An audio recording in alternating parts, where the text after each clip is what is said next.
10, 9, 8, 7, 6, 5, 4, 3, 2, 1.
Hello, everybody. Welcome to episode 26 of Stadium Connect North.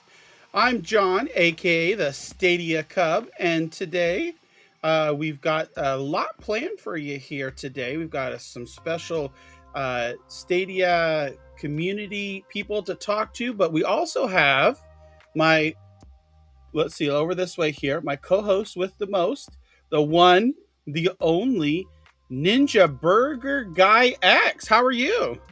Hello, Mr. John. I am Mr. NinjaGuy X here, replacing NinjaGuy X for today. Wow. And of course, down below here, down right here, I'm looking down there, we've got Fletch. Hello, Fletch. How are you? Yeah, all good. I'm not going to lie. I was not expecting this. I'm kind of scared. Well, we thought today is April the 1st. It's April Fool's. And we don't like to spread like false information, like to do an April Fool on some news or something like that. So we thought, you know what? We didn't even mention it to really anybody here. We thought we'd just open the show with our little avatars here, Stadia Cub and Ninja Burger X. And so we thought this would be a great way to kick off the weekend. Definitely. Yeah, for sure. Alrighty. So how's everybody doing today here? I'm doing cheesefully good, Mr. John. Yeah, doing good. Yeah, it's Friday, so I'm happy. I mean, we're going to go ahead and relax during the weekend, so I can't wait for that. Well, we've already got comments here. Paul in the chat saying, anyone else turned on by that cheeseburger? No, just me. Oh my gosh. So awesome. Well, thank you everybody for joining in today. I know it was quite a surprise. I see people's reactions in the comments here. Italy's like, what the? And then we've got, let's see. Mark's just like, laugh out loud. Rebellica's laughing as well. Let's see here. Ninja looking kind of and some people are, oh no, I've entered the twilight zone. So lots of awesome comments here. And look at this. Oh, we got the original penguin. I'm fasting today, so NinjaGuy X is looking very appetizing there. I like so Ninja Burger X. Are your eyebrows? Are those French fries or what are they? Yeah, and they're pretty crispy. So if you want to have a taste, I wouldn't mind. So, but you'll have to come to me. Okay. Alrighty. So what we're gonna do today, we are gonna be talking to the one, the only, the original Penguin Adam here on the show today. We're gonna kick off the show talking with Adam here. So we'll bring him here in just a moment. And then what we'll do is we'll talk over the news, go over all the Stadia news of this last week. We'll get an early look and preview of Fire Commander, which is coming to Stadia later this year. And then we will talk about the community news. And actually, you know what? I just remembered that before we do the Fire Commander preview, we'll do our content creator shout out here. And that will be fantastic. So, without any further ado, let's bring him in. The one, the only Original Penguin. How are you doing today, sir? Hi, I'm good, thank you. So before the show, I was saying about how cute John is, and I'm sure your chat will agree with me. You are so adorable. I literally cannot take my eyes off of your little cub.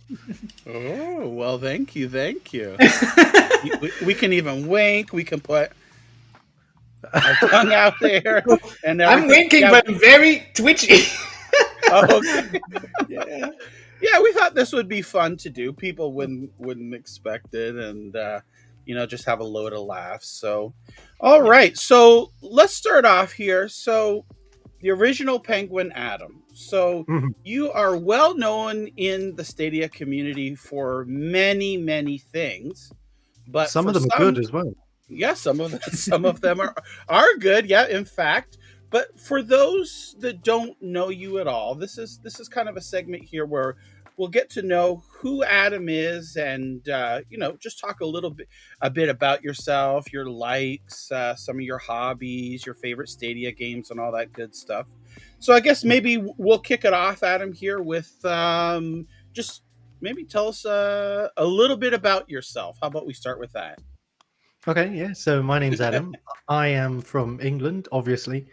I am 27, I think. Yeah, 27. And there's not really much else to say. Everything else you can see. I've got brown hair, blue eyes. I've got a beard. I really love gaming. I've been involved with Stadia since the start, and I don't want to answer questions that you have planned in the future, so I guess I'll just leave it there for now. So, Original Penguin, I've heard the story, but where did you find this name? Where did it originally came from? So I have to be honest, I'm not as original as I say I am. So Original Penguin came from the clothing brand of the exact same name, Original Penguin. My usernames, my gamer tags and all that, it used to be Twin Cascade.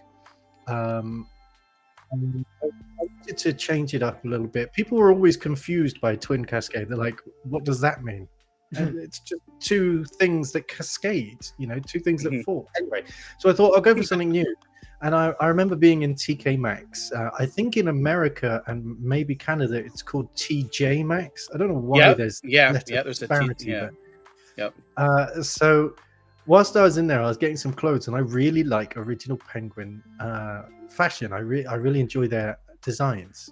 And I thought, hey, that'd be an all right gamer tag. I'm sure no one else is using it. And so that's where it came from. I never planned to be. I'm reluctant to use the word a figure in a community. I never planned for that to happen. If I had, obviously, I would have picked something a little bit more original. But yeah, so that's where it came from. I stole it from a well-established clothing brand. Oh, wow. That's interesting. I'm just waiting for the cease and desist letter any day. Eventually, we'll get there. Oh my god. So Adam, how did you get into gaming, and maybe tell us a little bit about that, the early years? So when I think I turned 4, I think it was 4, I was given a Game Boy Advanced. I'm sure it was the Advanced. It was the one that was see-through, and you held it like that, not the wider one. You held it like that, black and white. Right? Played Kirby's Blockbuster or Block Ball, something like that.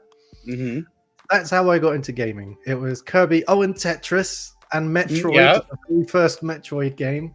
Nice. which was really difficult. As a kid, I never understood how to actually complete that. But yeah, so that's how I got into gaming, and I've been interested in it ever since. You know, I've gone through a lot of the crazes, though I'm not quite old enough to have experienced Pong when it launched. But yeah. Oh, wow. It really interests me that you say that, because tell us a little bit about what's your favorite genres of gaming. Yeah, so my favorite genre is definitely simulation. And I would also say I am a big fan of action games as well. I do enjoy things like Tom Clancy games and whatnot, but my biggest passion is simulators. I like to experience things that, rather than going out and getting a job as a farmer, why don't I just buy a £30 game and play with the equipment And not get paid, right? Yeah. No, not get paid, but it's also much cheaper for me, and it doesn't require a career change. So Yeah. yeah, that's the main thing. That's awesome. So the simulation games is your favorite type of genre. Is there like particular, again, for those that don't know, I know like on Twitter you actively do talk about like some of your favorite games, but for those that might not have seen those tweets, like what are in specific, what are some of your favorite games? So Microsoft Flight Simulator is the top game now. For me, it's I've been playing flight sim ever since I was really young, maybe 9 or something like that.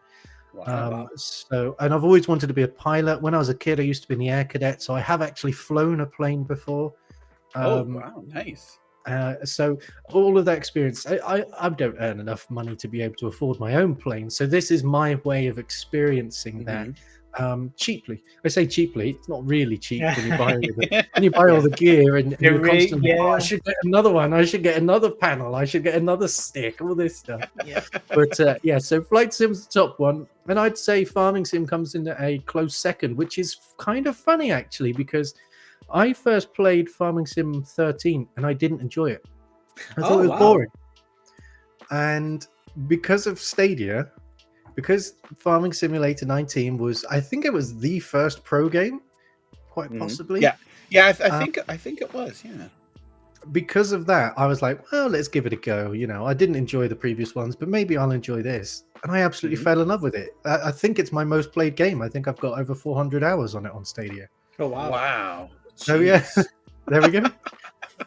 Oh my gosh. So let's jump onto Stadia now. So when did you first heard about Stadia? And so you're a founder, you've been there since the beginning. So like, what piqued your interest, and what got you into it, and what made you stay with the platform up until now?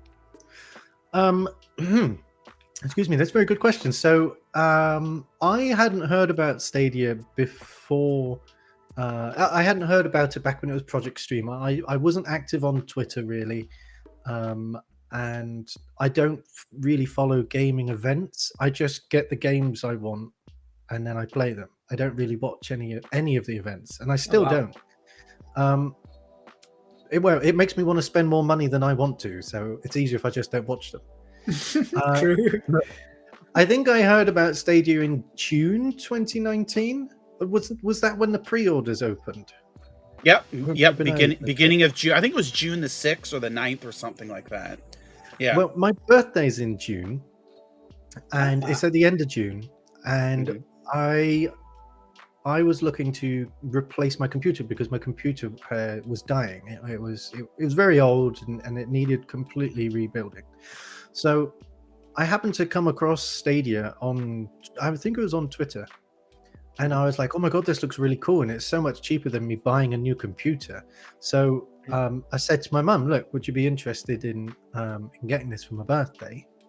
And she was like, yeah, that's fine. And so we pre-ordered. Obviously, I didn't get it on my birthday. I had to wait until November. But that's how I got into Stadia. I'm really glad that I did. And the thing that makes me stay, well, right now, as of today, it's the fact that the UK's energy bills have gone up by 53%. So that's definitely 53. So that's one massive reason why I'm sticking with Stadia. But also, I just enjoy it. I'm sat on a gaming chair, but I can't sit on these chairs all day long. I much prefer to sit on my sofa, and the best way to game is on a sofa is to play something through your TV. So instead of me forking out several £100 on a new console, I may as well just carry on with Stadia, and that's pretty much it.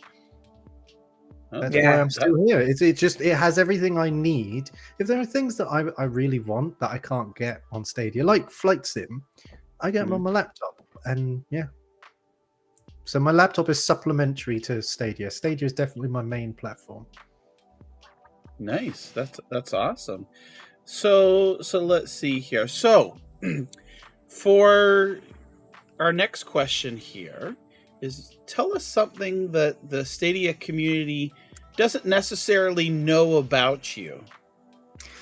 So there are two things that you might not know about me, and I'm happy to share both of them because they're quite easy. So first of all, I've got tattoos. Not many. I've just got 2 tattoos. Nice. Oh, nice. Oh, cool. Play and to the bass. I don't even know what they are. A treble clef. It's weird doing it when you're watching yourself. So a treble clef and a bass clef, because awesome. I'm a very musical person. I've been brought up around music. I've taught myself a few instruments and whatnot. So when I turned 18, I said to myself, I'd like to get a tattoo. I'm not that adventurous when it comes to making permanent decisions like that. So I was like, I'll get something that's meaningful to me. I'll just get the clefs on my wrist. Nice. And the other thing, which was me being a little bit more adventurous, is I have a tongue piercing. Oh, no way. Oh, wow. Never noticed. Very cool. Wow. So did that hurt when you got it, or because I can only imagine. Oh boy. Yeah. Oh man. Really? Did The it? hardest thing. Yeah, okay, so I'm sure we've all had injections, we've all had vaccines, and we've all had like blood tests and whatnot. Easy peasy. You know, when they stick an IV needle in you, it's quite painful because it's such a big needle. Yeah. Try an even bigger needle, but going through your tongue. Oh, That's what it's like, and you're there having your tongue pulled forward. I'm going to make the audience leave talking through this, but there's this guy clamping your tongue and pulling it forwards. You've got something going through it, and at the same time, you're there trying your best not to pull your tongue away, because obviously you don't want to rip your tongue in half. yeah. Right. Yeah. So yes, it did bring a tear to my eye. Oh, I can only imagine. Oh, it's just making my tongue hurt with you talking about it. Jeez. Yeah, exactly. There was a good question here. Wait, a lot of people is talking, but the question was, oh, there you go. Would you consider a Stadia tattoo at some point? Yeah, so I've actually already got something planned. So I've had this idea rolling around in my head for a couple of years now. I want to get a gaming sleeve or a half sleeve, actually. Oh wow! And I was thinking of getting logos and protagonists and characters and all, blah blah blah, of all the games that have from my childhood, all the games that have meant a lot to me. So, you know, like getting like a Minecraft cube, getting the Halo ring, getting maybe a tractor for Farming Simulator, Rayman. All the stuff that you like, basically, right? That's pretty cool. all the things that I have a real nostalgic fondness of from my childhood, and as I've grown up. So that was the plan, and I was also going to get, you know, the Stadia logo, probably the PlayStation and the Xbox logo as well, because I have played those other platforms. I've owned them as well. But yeah, so I would get a Stadia logo, definitely, but it's just finding the time and the money to go for a whole sleeve. And also I am a little bit like, that is a big commitment to have your whole arm covered in games. I'm not sure my grandma would approve either. What the bloody hell you get that for? So yeah, it's on the back burner at the minute, but one day, I'm sure one day. Definitely. Awesome. So other than that, in terms of gaming, what have you been playing recently? So on Stadia, I've been playing a lot of Watch Dogs. Oh, the first Watch Dogs, because when it first released, I wasn't a fan of it, and I returned the game. But I got the game for free because I bought Watch Dogs Legion. there was a promotion on Stadia where if you pre-ordered Legion, you'd get the first Watch Dogs for free.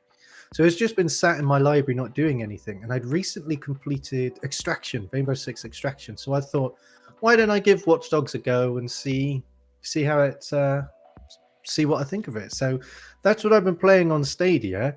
And in terms of other games, Steam has a sale on at the minute for simulators, and I've been trying my best not to spend all of my money, but I did buy one game, and it's called Tank Mechanic Simulator. And I have absolutely been addicted to that. It is exactly what it sounds like. I can't talk. You take tanks apart and then clean them, fix them up, and then put them back together again. And that's pretty much all you do. But yeah, that's what I've been playing. Nice. Just curious, have you seen the? Are you into city simulators, like city skylines, etc.? Yeah, absolutely. I think I own all of the city simulators. And there's one on Steam at the moment which recently released called City High Rise. I think it's High Rise City, something like that. Right, yeah. Made by a little German developer, but I know they were eyeing up Stadia when I had chats with them, so might be worthwhile keeping an eye on. Yeah, definitely. I am looking forward to. Obviously, we got City Skylines, which is that a discussion for later? I don't believe it is. So we've had City Skylines announced recently, so I'm really chuffed to see that it's coming. I will obviously.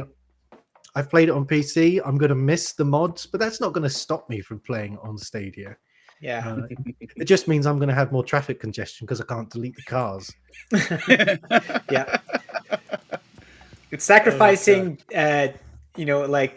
mods for storage, for data storage, right? So more than anything, it's about being able to play in my bed.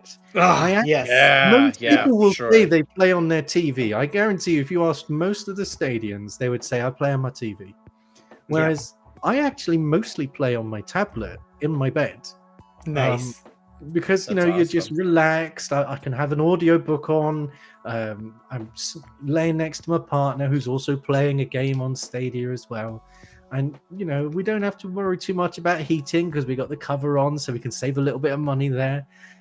So yeah, that's what I'm looking forward to, is playing City Skylines in my bed, on my tablet. Hopefully with direct touch, that would be pretty cool. That would be awesome. Even if not, the gamepad will work fine. It's been released for PlayStation and Xbox, so they've obviously worked out controls. Yeah, that would definitely be awesome to see. I don't know. They haven't announced yet if City Skylines is going to have touch control support, but that would really be great. I know when they added that to the 100 Days Winemaking Simulator, that was great. Lots of people really enjoyed that. And I know, Adam, you love that game as well, so that's great. Have you picked up the new add-on content, the DLC Napa Valley? I picked it up as soon as it was in the store. Nice. That's awesome. I picked it up as soon as it was in the store, but I didn't get to play it the first day because something else released. I can't remember what it was. On the same day? I can't remember what platform it released either. But something released which made me go, I have to play this. Yeah. So I had to put off the Napa Valley, but I have been playing it in my bed with the direct touch. Of course. It's the perfect way to play when you're just in your bed and you're on your tablet, just tapping, dragging, swiping. Couldn't ask for anything more. For sure. Yeah. So one last question for you, Adam, and that's going to be an interesting one because you're very invested in Stadia. So we're wondering, what is something that you would like added on Stadia, or something that you would like improved on it, whether it's like in the near future or further. So I'm sure everyone you ask this question has plenty of answers, but for brevity's sake, I'm just going to give you two of the ones that I feel are most important to me. Yes. So the first one is after launch support from developers and publishers. There's been quite a few times where the games on Stadia don't get the same level of support as other platforms, whether that be DLCs coming late, not coming at all, patches arriving late, or ports that don't work, or they're a bit bugged and the bugs don't get fixed. That's one thing I'd love to see improved upon, because ultimately it's the publishers and developers not looking after their customers. And Stadia can get involved as much as they can. Obviously, they're not developers. I mean, they're software developers, but they're not game developers. You know, they don't work for Ubisoft. They don't work for Team 17 or any of them. So, yeah, I'd like to see more support once the game has been launched. And just because only 3 people report a bug on Stadia doesn't mean that, it's probably not there. It means that actually quite a few people in comparison are getting this bug, because we have to remember, obviously, Stadia is a small platform. And the other thing that I would love to see is the SEFs, Stadia enhanced features. They aren't being used enough. Don't get me wrong, Direct Touch, I'm loving how regularly Direct Touch games are coming out. I was really worried when that was first announced that we would lack games that supported it, because Direct Touch is really the ultimate thing for cloud gaming. It being able to use a controller and a keyboard and mouse, you're still just the old-fashioned gaming, the gaming we've all grown up with, where you have to have something physical to interact with your keyboard. I mean, don't get me wrong, Direct Touch is still interacting, but it's more of a magical experience, if you know what I mean. But crowd play, crowd choice, and state share. State share, I love that. Yeah. Crowd play could be used on every single lobby-based multiplayer game. Every one of them. Whether it be Uno or Ember, or it could be Extraction, or it could be Golf with Your Friends. I'm really hoping that they're adding it. Yes. Yeah, they should, really. Yeah, I totally agree with that. Crowd play would really, really help propel Stadia, because obviously you can get your audience to join in with you. You know, stick up Super Animal Royale with crowd play. You know, it's a free to play game. You know, they don't even need to set up an account. If I remember correctly, there's an hour and 20-minute demo where you don't need an account. Or I'm probably talking out my backside, but anyway, you know, it's a free game. You just get people straight on the platform, and but we just don't have those. We haven't had any games launch recently with crowdplay. I totally agree, because you see like Amazon Luna pushing couch play so much. Stadia could do the same with their exclusive features and see people raving about it. So yeah, totally agree there. Yeah. Oh, did we lose? Oh no, never mind. Noticed in the chat, Califat was saying about the feature of watching your friends while you play. So Stream Connect, yes, Stream Connect is also another fantastic feature, and I am so bummed that Rainbow Six Extraction does not let you use Stream Connect. It would be perfect, even if it wasn't there all the time. That's fine. I don't need it there all the time. But when someone uses their drone, it would be perfect. If you could see their drone camera, it would just be. Oh man, I wish. Well, like I know Far Cry 6 launched with Stream Connect, and that wasn't like, we didn't know that. So I was hoping when Extraction launched too, that they might slip that feature in too. But yeah, unfortunately, they didn't. So maybe in the future they could. Maybe in the future. Yeah, fingers crossed. For sure. So I've added a poll on the chat that you guys can have a look. It's what's your favorite Stadia feature, and this is what we'll be talking about during the open chat later on the show. So look for it for that. So Adam, thank you very much for coming here, answering our simple questions, but very fun to hear some stuff from you on there. Yeah. So guys, John, did you put Adam's channel in the description? Yeah. So I've got all his. You have Adam's got a one link. A one link does it all for all his socials. But I wanted to ask Adam something too, because we haven't even mentioned, or hasn't been even brought up. I was gonna Adam, talk more. yeah, about he's an aficionado, a connoisseur. I don't know the exact words, but he loves to count pixels. So love so love is a strong word there, John. So Adam, tell, for those that don't know, tell us a little bit about like what I'm referring to and how this all came about on you doing this and creating this massive database that a lot of people use on a daily basis. I don't know how I could say no to such a cute little furball, but yeah. So I maintain a database of the native resolutions of games on Stadia and the frame rates and some other information as well. But the key bits, the bits that everyone seems to want to use the database for, is for resolutions and frame rates. It came about because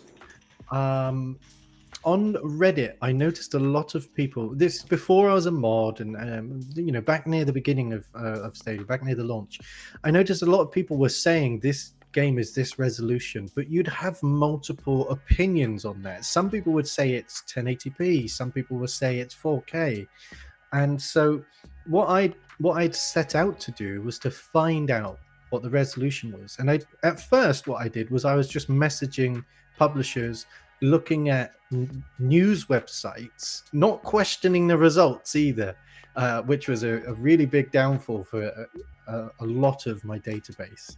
And I was just recording all that information, putting it in one place, and then that way, if people were interested in that, then they could use that resource. And I'd always said to myself, if no one's interested in it, then I won't bother. But apparently people are interested. About 4,000 people last month looked at my database. Oh my Wow. gosh.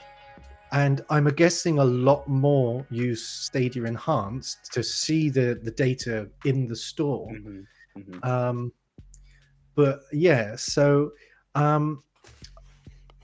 what ended up happening, instead of me using the information that I found online, because sometimes I just wouldn't find anything, I wouldn't find the resolutions. I watched a Digital Foundry video on pixel counting. It just happened to come up in my recommended videos. So I thought, sure, let's watch this. I'm sure it's not going to be that difficult to learn. I know that exact video. And it is quite complicated and difficult to learn, especially when they take you through the calculation. I was like, I don't understand how this works. How is this making any sense? And it took a few times, and eventually I was like, right, okay, I see. That's how that works. And so I started practicing, trying to pixel count some games. At first I was really, obviously I had no experience, but I would make mistakes. And I've always said I'm not infallible. There are probably mistakes in my database. I'm put my hands up and say it's not all going to be completely accurate. I do my best though. Yeah, so I learned to pixel count, and then I tried to pixel count every game as soon as they launched. But it's really expensive buying games full priced and waiting 10 days for the money to come back. So yeah, in the end, I might have a trick for that, but I'll tell you off stream. But yeah. Well, what's ended up happening now is I created a Discord server for people who own these games, who want to just provide me with the captures, because that's all I need. And if Stadia ever does something where you have 30-minute demo of any game on Stadia, I won't even need the Discord anymore. Just use that. But yeah, it's good fun. I keep it going. I've fallen a little bit behind, I'm going to be honest. But yeah, I don't know why I've kept it going. I guess people just enjoy it too much. Live pixel count riot. I hope in the future you get 8K, and then you'll be like, oh, that's an 8K game. Well, one thing I'm not looking forward to is stuff like DLSS. If Stadia ever gets DLSS, which is unlikely, but if it does ever get the AI enhanced DLSS. I mean, not the the AMD one, not that one. Okay. Um, I'm not too familiar with that, but that seems kind Is of it- intuitive. Fidelity FX, isn't it? Yeah, something like that. Yeah.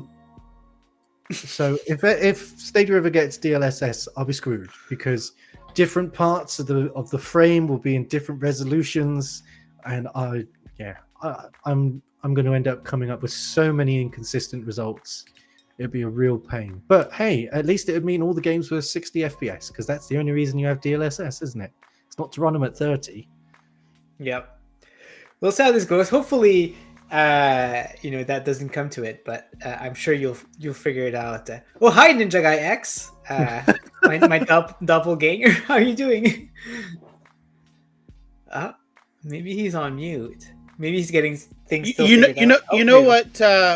happened is that we were talking about Adam's database, and I went to bring it up, and next thing I know, my computer crashed. So I completely crashed here, and then I just rebooted and opened Chrome back up here, and it brought me right back in. Oh my god! I guess and so I guess since you're the last to log in with our admin account here, that's why it has your name. So hold on, I'll fix that. I'll be right back. Okay, sounds good. Oh man. But yeah, no, that's cool, Adam. Glad you could do that. I know that for a while. I remember you announced that you had to kind of like take a break because of that, because of the like it was getting too expensive and things like that. And then people message you like trying to tell you like, go on, like people were gonna miss it and stuff. And then you find a solution to do the Discord and people helping out. So that is very cool. Yeah. I wish I could be more helpful in there. I've been in there for a while, and I wish I had more time to help you out, because I know that but I've seen a lot of people help you out, so that's very nice. Yeah. And at the end of the day, I actually don't care. I don't care what resolution a game is. I really couldn't care. I really enjoyed Human Fall Flat, and that's 720p. I really couldn't care. I didn't know that. But I know wow. some people do, so that's why I do it. So I'm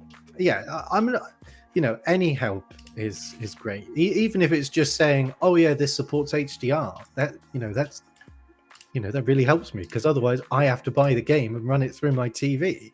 So yeah, exactly. All right, so yeah, thank you very much, Adam, for that. You know what I'm gonna do now? I'm gonna go ahead and put my screen here. Okay, so yeah, guys, if you don't know Adam, his YouTube channel is in the description below, and you can subscribe to him if you're interested. He might be posting some streams soon. Hopefully, he's like thinking about doing some streams about golf with friends. So if you're interested in seeing that, make sure to have a look. Yeah, definitely. All right, so let's go ahead and jump into the news section now. Let me just bring that up here. There you go. All right, so first things first. As you might have noticed, my face is kind of like. Let me. I don't know. Is there? You can put John. There you go. Yeah, do that. Yeah. All right. So the pro games are out today, and we've got we got Chicken Police, Ease 9, and City Legends that came out today. But yesterday we got some announcement for Deliver Us the Moon, a game that we're pretty excited about. So there's been a delay, and they said, so it says that it's currently delayed. There's no current date about it. We don't know when it's going to come out, but it's still planned to be coming in there. So we'll see what happens with that. But other than that, we also have World War Z Aftermath.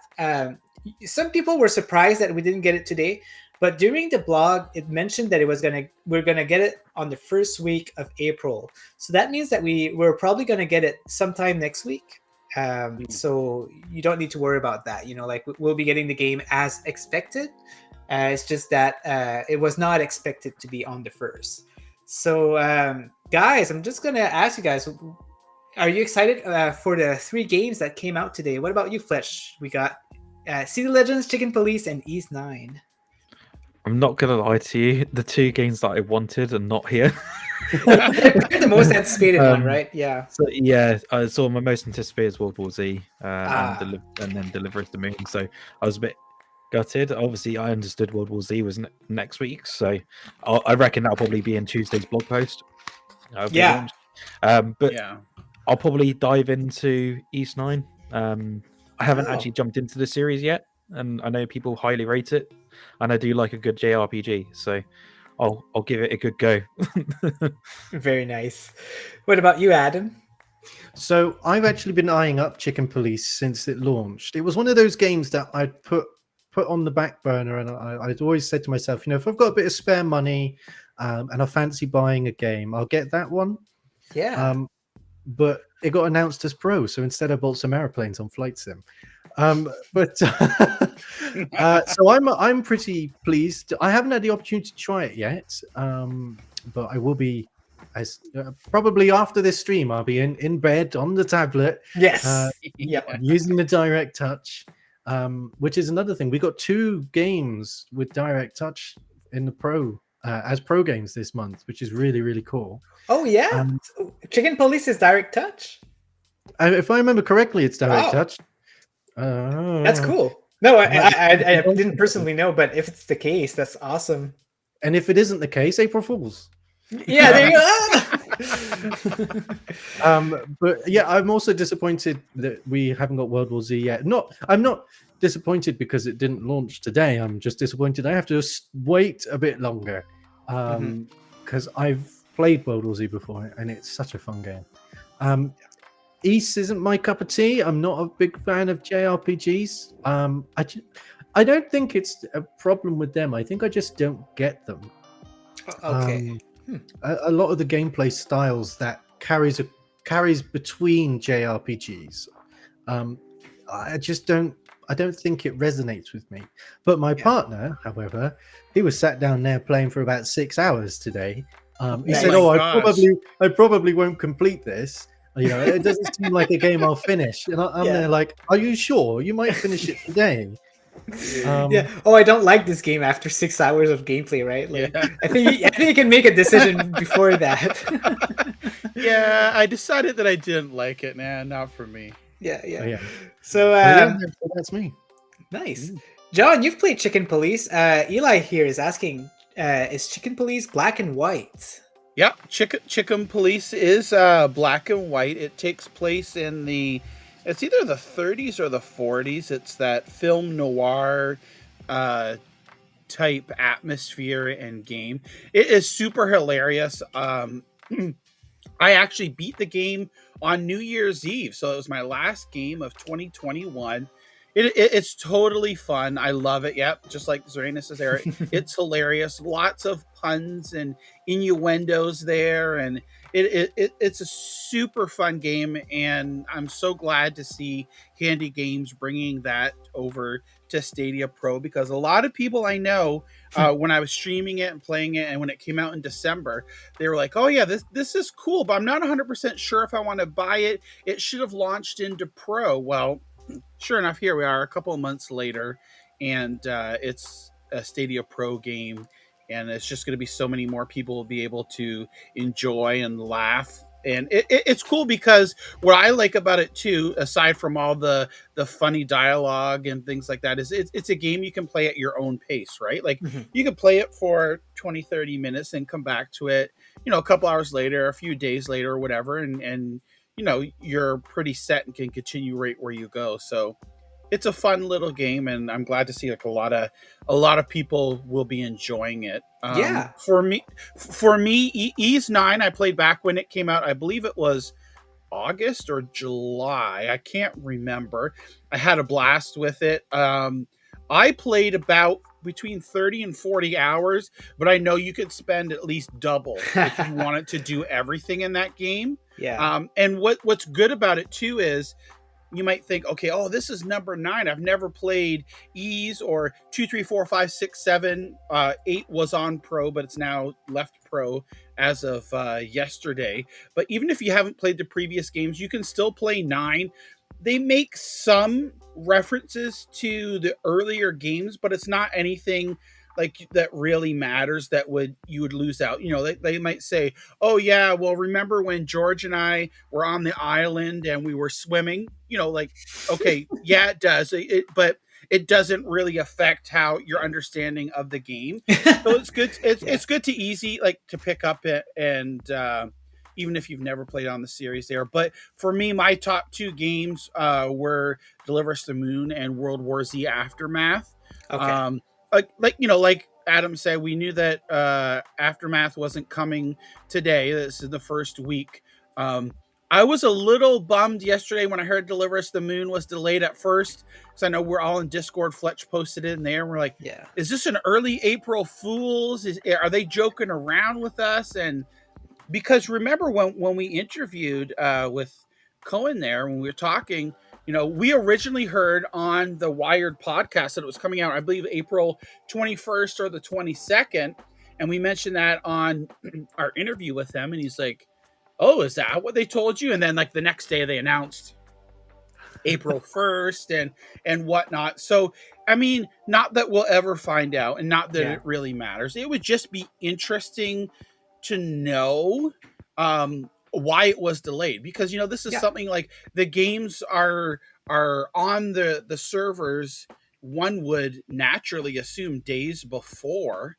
Maybe they come across a bug or something that caused stuff to crash, and that's what they're waiting to apply a fix or something like that. But I honestly think, I don't think it's going to be too long. I think maybe even next week we could see it come to Stadia, if not the week after. Like, I don't think it's that too far away, because they've already had it done and finished. Maybe they came across this bug that they wanted to fix before they're launching it. So I think we'll see it soon.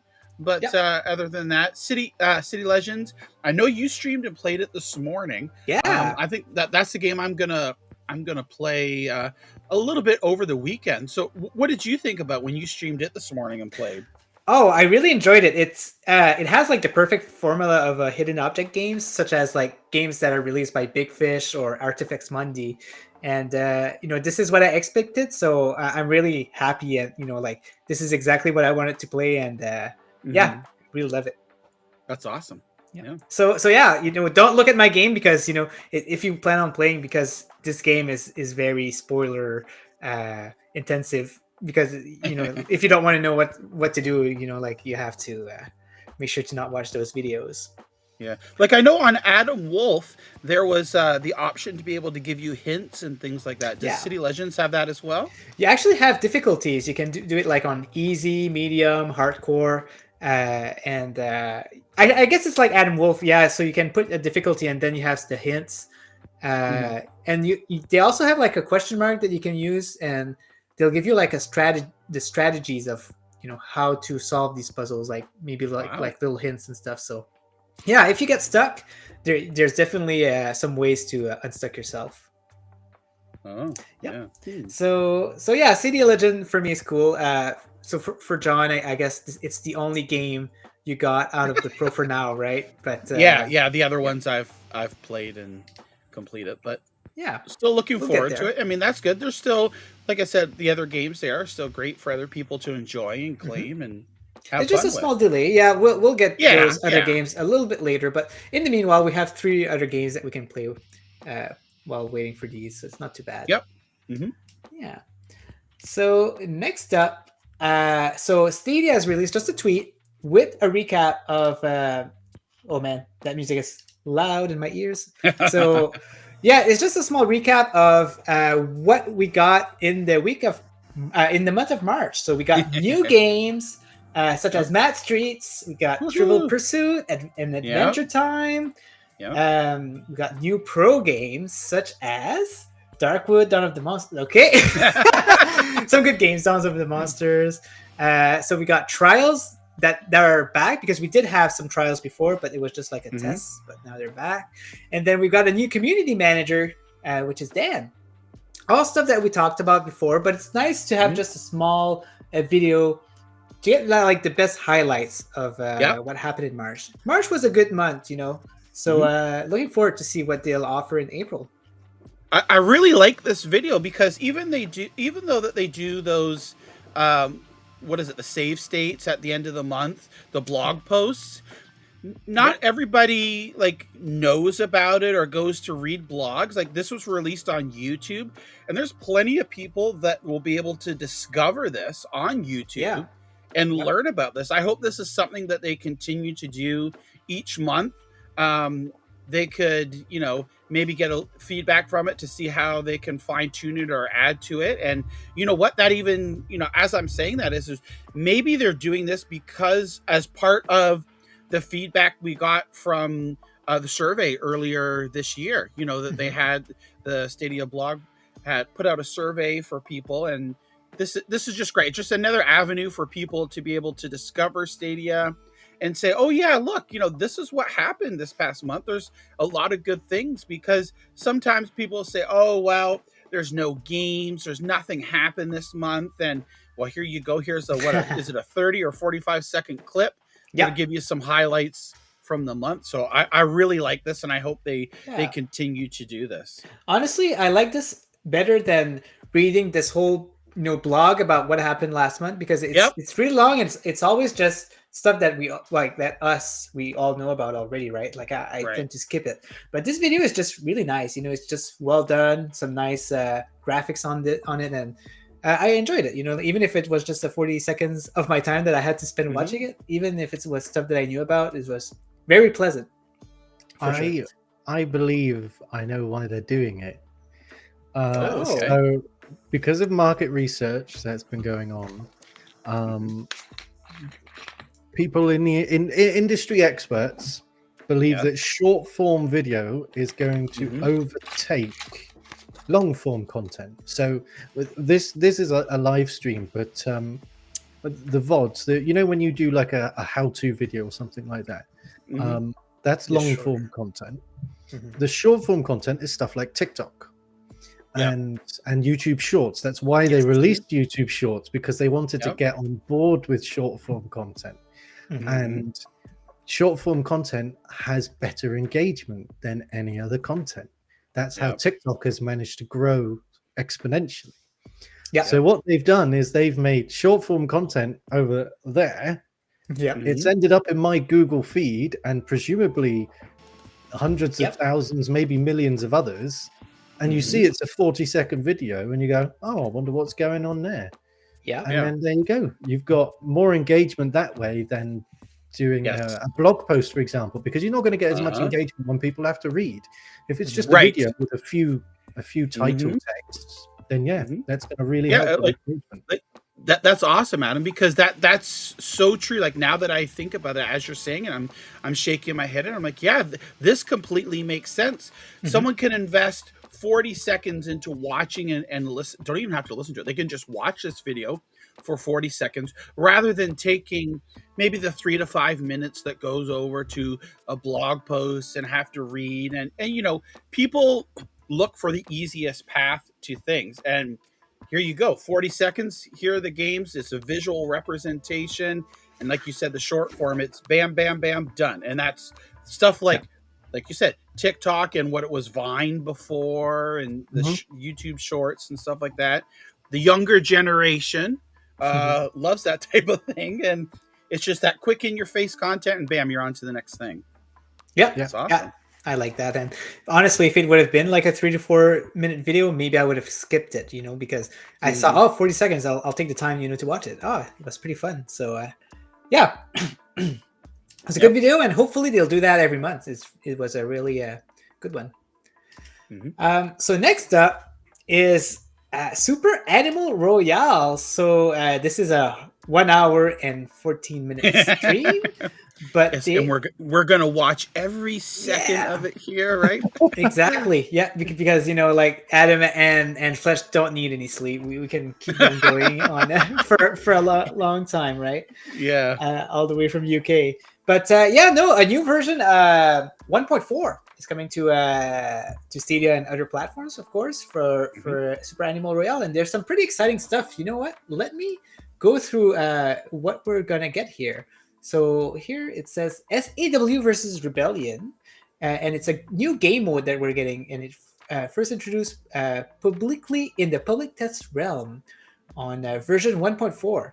So let's just read what this new mode is going to give us. And it's saying here, the mode is a control point type game mode between two teams of 24 players, featuring a selection of special classes and maps to play on. The goal of each team is to capture the 3 flags on the map for as long as possible, while killing enemy players to drain points away from the opposite team. So some kind of capture the flag. The first team to reach 0 point loses the game, while kills in this game mode counts towards challenged goals. They do not count towards milestones progression. So this is the biggest meat of the update, of course. So it's going to be very interesting to see some new game mode. I think 9 to 5 is also going to get some new game modes later on this year. So it's nice for those free-to-play games to get more add-on, you know. So this new game mode sounds like a cross between what we have with Battlefield 2042. Yeah, where you have dwindling player. Where you have not dwindling player numbers. Misspoke, Adam.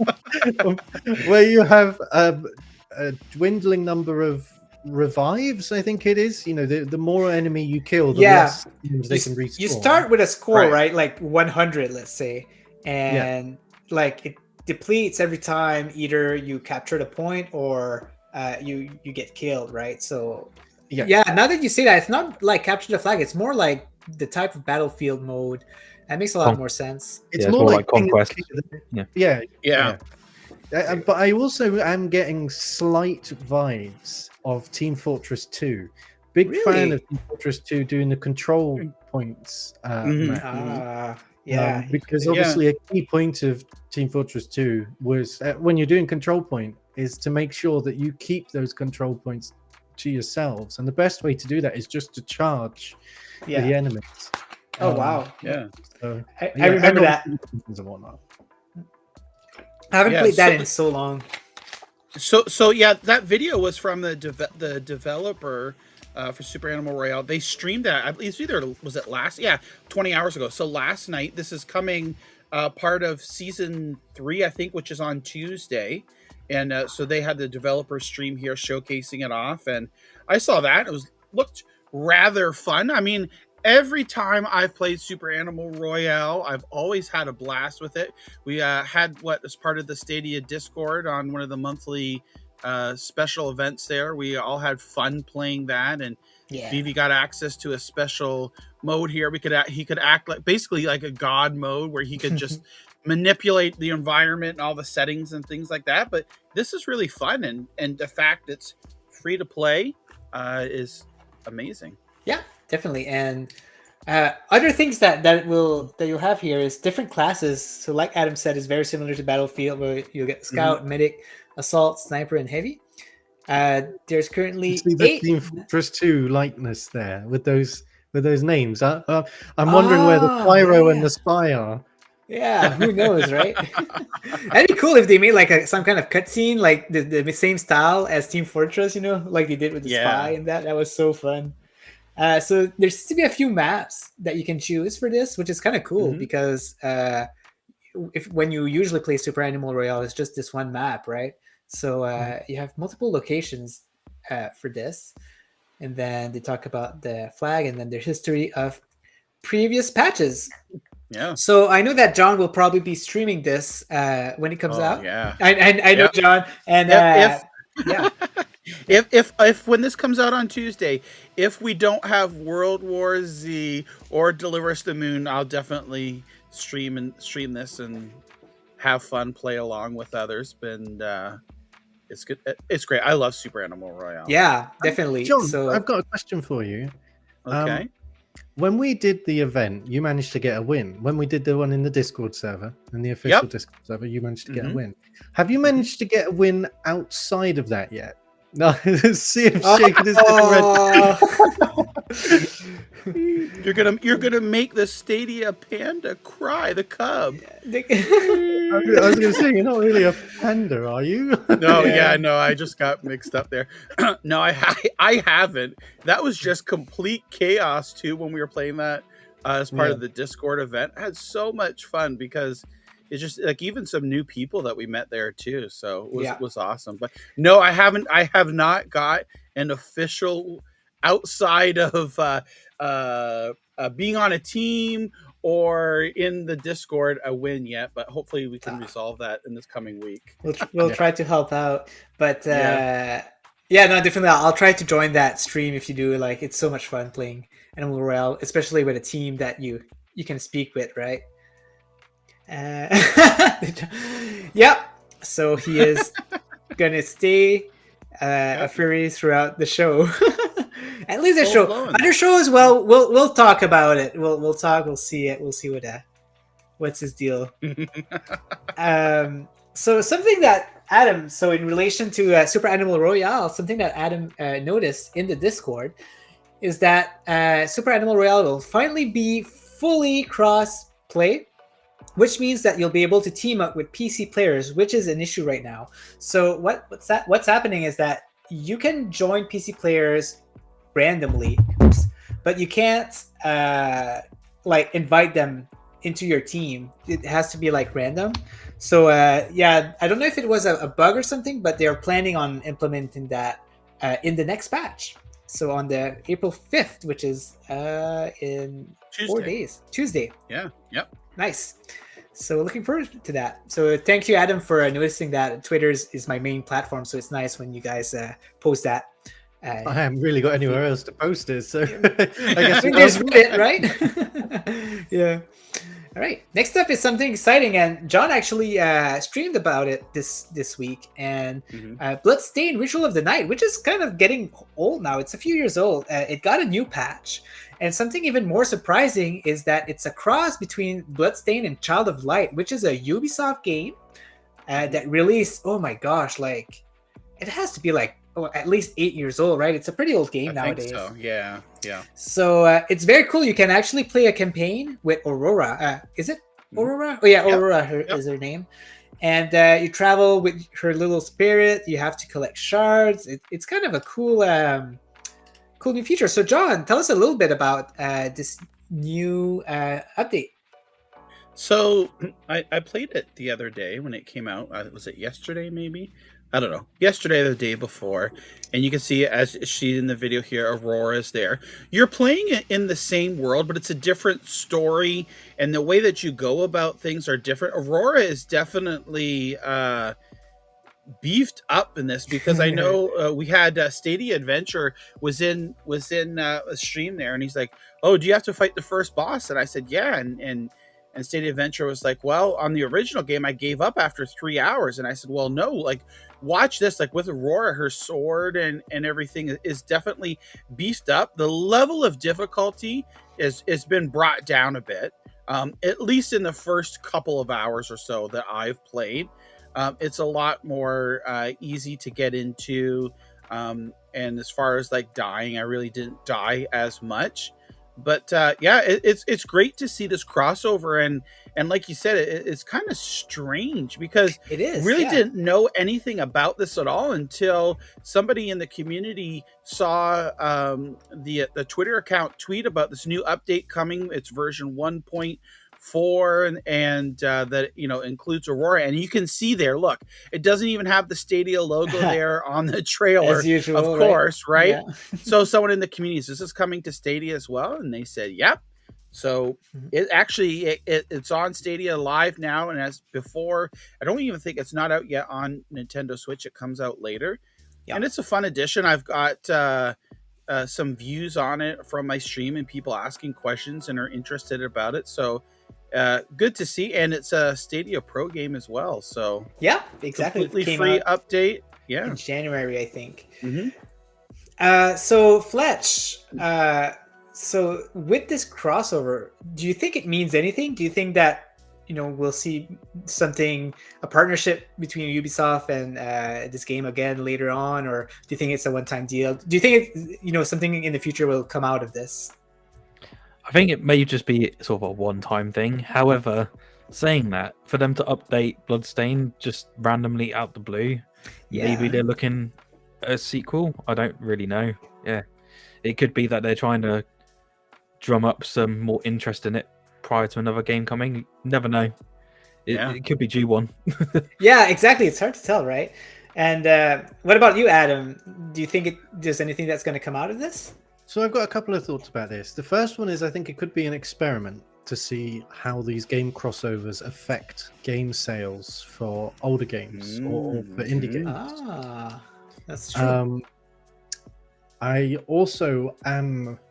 There's like something niggling in the back of my head. We all know that Ubisoft are looking to NFTs. Okay.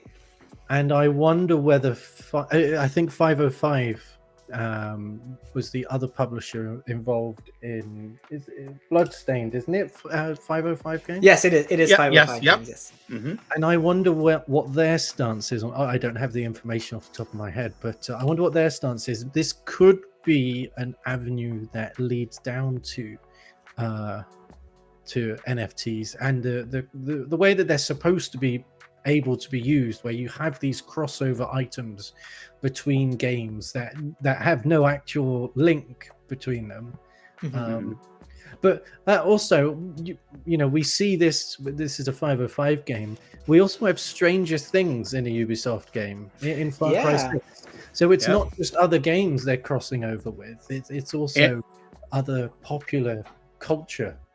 In Rambo too, in Far Cry, we had a Rambo mission as well, right? So one thing for sure is Ubisoft has a lot of partnership, because I remember they partnered up with Final Fantasy also in Assassin's Creed Origins. They had like chocobos in there, so it's cool. It's cool to see them do all of this. Like they're getting pretty big, so we'll definitely see them growing even more in the future. All right, next up is some very awesome news. So as you can see here, me and John we're pretty excited. Here, I'm just going to read this. It says, we're bringing Overcooked, All You Can Eat. We know that. Golf with Friends. Adam is very excited about that. And Worms, WMD. I'm not sure what that means, but it's the 2.5D game of Worms. To Google Stadia very soon. So right there, we got official announcement from Team 17 that Worms WMD is coming out to Stadia. Now, I've tried this game on PlayStation 4 back in 2017, I think, and oh my gosh, I had such a blast playing this game, and I'm very excited for this game to come on Stadia. It's basically in my head, it's basically like the original Worms Armageddon. Or like Adam played on the PlayStation 1, I think it's the same name, Worms Armageddon. And man, they just put the same formula, and it's so much fun. It's just 2D, like almost like tank battle, where you have to like shoot everybody, and there's some pretty wacky weapons there, like the banana bomb. The holy bomb is also pretty crazy. And no, I'm super excited. Everybody who knows what Worms is very excited, right? So raise your hand if you're excited. Everyone knows what Worms is. I don't even mean everyone knows what Worms is. Yeah, I hope so, but you never know. You never know. Some younger kids, like they might not have grew up with Worms, but who knows? So you guys have any thoughts on Worms coming out? I'm gonna say it's great. I mean, this is that's like Team 17's flagship title, really, is Worms. Yeah. And when they announced Overcooked, although that is very popular as well, in Golf with Your Friends, people were saying, "Oh, well, what about Worms? Where's Worms?" Well, here it is. Somebody was just, and this was like the way that it was announced was just kind of odd, because casual, right? Very casual, because you see there someone goes, "Oh, well, I just went to cloud gaming. I'm not wasting money on hardware anymore. Is there any of your games coming to Stadia or Luna?" And sure enough, they spilled the beans here. So I don't know, Worms. Are we going to get it this month in April or in May? Gosh, can you imagine? They said very soon. So I would assume within the next, because we know Overcooked and Golf are scheduled for this month. I would assume Worms is probably going to be within the next 2 to 3 months. If it's not this month, like I think by June we'd probably get it. For them to say very soon, that's just my take on it. And it's so good because, you know, playing against your friends or people and like blowing the worms up, seeing them fly across the screen, and it's just so fun. It's kind of like in a certain way like Lemmings, where you would you know, dig down and try and get your lemmings to go off to a certain place. But this is, you're going to blow your opponents up here, and you're using these weapons of mass destruction. So it's just funny, and looking forward to it. Definitely. I kind of reckon that this is going to be a pro game that'll come out. I hope so. I hope so. Yeah. I know that it's been on PS Plus, and it was on Game Pass. I don't know if it's still there. So I wouldn't be surprised to see it come to pro. But with Team 17 bringing more games, I'm still hopeful for one title they make. So yeah, exactly. Like it's just that all of these games could potentially be pro games, actually, because they've all been like free or on Game Pass or things like that. The thing is, all those 3 games, like they don't like overwhelm any of them. Like they're all so good. They're all like awesome party games. So this is why it's so exciting, right? So Adam, like, are you very excited about all these? I know you are, but you know, like, tell us your excitement on it. So yes, I am very excited, specifically for golf with your friends. I absolutely adore that game. Worms, weapons of mass destruction. I'm not the biggest fan of the 2.5D ones. My favorite were the 2D and the 3D one. You know, I know it's very controversial to enjoy the 3D worms, but 3D quite best. We can all agree at least it's not Worms Pinball, because that game was absolutely shocking. I've never heard that. Well, consider yourself lucky if you haven't missed out. But yeah, no, I'm really more than what they're offering, what they've announced. Sorry, I'm more excited that it's Team 17. Team 17 have made lots of great games. Some of the other stuff that I really do have my fingers crossed for are the Escapists, the Survivalists, the Walking Dead. You know, I think Yooka-Laylee was released by Team 17, right? Quite possibly. Yooka-Laylee, that'd be cool. Exactly. It would be great to see both those games come over to Stadia as well. So maybe these are, you know, they're testing the waters here to see how these do, and hopefully everything goes great. I'd like to see Team 17 embrace Stadia in the same way that Outright Games has. Oh man, Outright Games. You know what? We want to put everything on there, which is great for us as gamers. Do you know? Of course, I'm not interested in Peppa Pig. I'm not interested in Dawn of the Dragons. I'm not interested in Spirit's Lucky Adventure. Obviously, I don't have kids, and I'm 27. That's no offense to anyone who is older than me or my age and enjoys those games, but you know, you don't go around telling people that you like those games. Anyway, so I don't want to insult your audience too much. But yeah, no, there are some fantastic titles, and I just really hope that Team 17 is going to be all on board.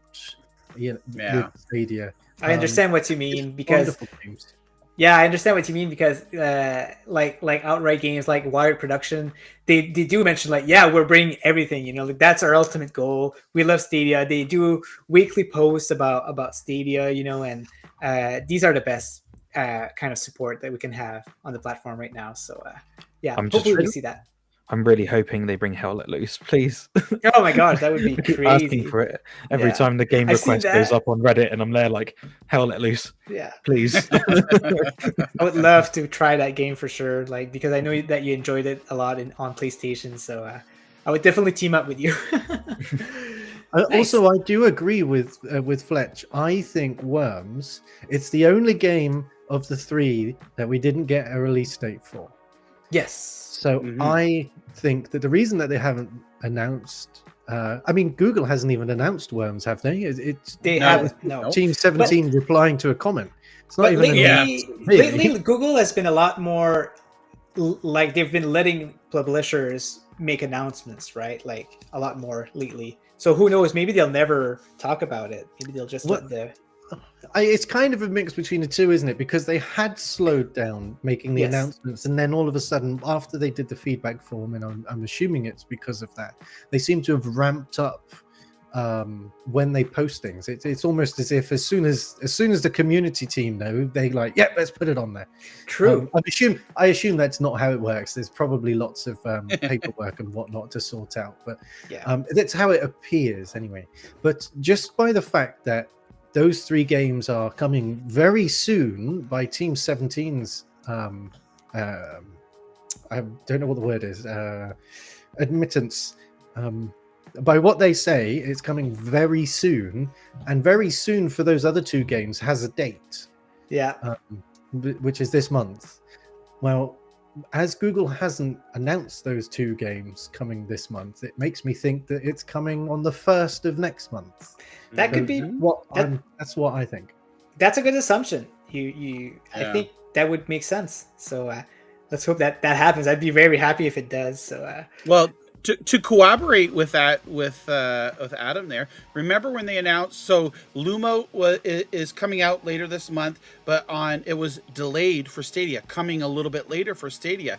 We had an announcement that it was coming May 1st and it was going to be a Stadia Pro game, but then all of a sudden they erased the Stadia Pro part, and it just like it's only now listed on the trailer for the game on YouTube from the blog, and they deleted the tweet that it no longer says Stadia Pro. So I think they let the cat out of the bag early, and it's just like what Adam's saying here. It's like they probably didn't announce Worms yet because it could possibly very well be a May pro game. a surprise, yeah.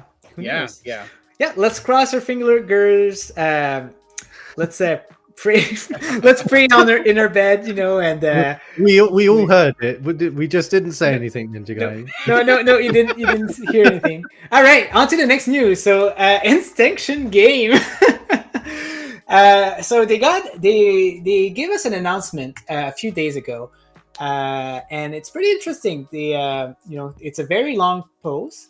What is interesting about it is that we're gonna get a date sometime soon. So they said last year we had anticipated making a fairly modest game by Q3 2022. With all these new developments, we have an opportunity to make the game we fully want and need without shipping an unpolished product. As such, we'll announce a more realistic release date soon. So does that mean that it's going to be later? Most likely. Yeah. So I would say that's my feeling from that too, because so they got funding here. Now they can hire more people. They're getting, say it mentions in there, they're getting a community manager. So now they can make this game with the vision that they originally had. I would probably guess it's going to be pushed back to sometime 2023 instead of later this year, just for the simple fact they don't, they mentioned there that they can ship a game that it's what they envision and a polished game. So, it's sad to see games possibly getting a delay, but it all makes sense as to why they do it. In the end, it's better for everybody. Yeah, definitely. So just to give a little bit of explanation of what is Instinction Game. So they're the developers that's making a game about dinosaurs, but it's kind of like you're in the jungle. It's very like the feeling that it gives me is like Turok on the Nintendo 64. Mm-hmm. And it's like that. You're thrown in this jungle and you have to defeat dinosaurs and stuff like that. And what's nice about it is when they announced the game, they announced that it was coming on Stadia. So that's why we're so excited. It was one of the first projects announced out there. So very exciting. Delays are very expected nowadays. It is what it is with the pandemic situation and everything that's happening. So we'll still hear some more delays of other stuff later on. But as long as they release their games with high quality, with no the minimal amount of bugs and stuff like that, I'm happy. I mean, rushing projects like what happened with Cyberpunk is what the people don't want. So it's all good with me. Exactly. Yeah. So what do we have next is just a small announcement, but looks like Cake Bash has been extended on Stadia Pro.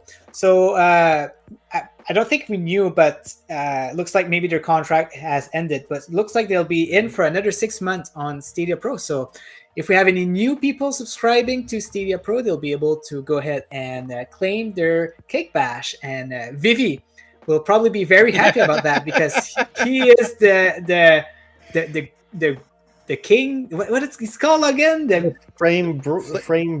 Flame broiled king.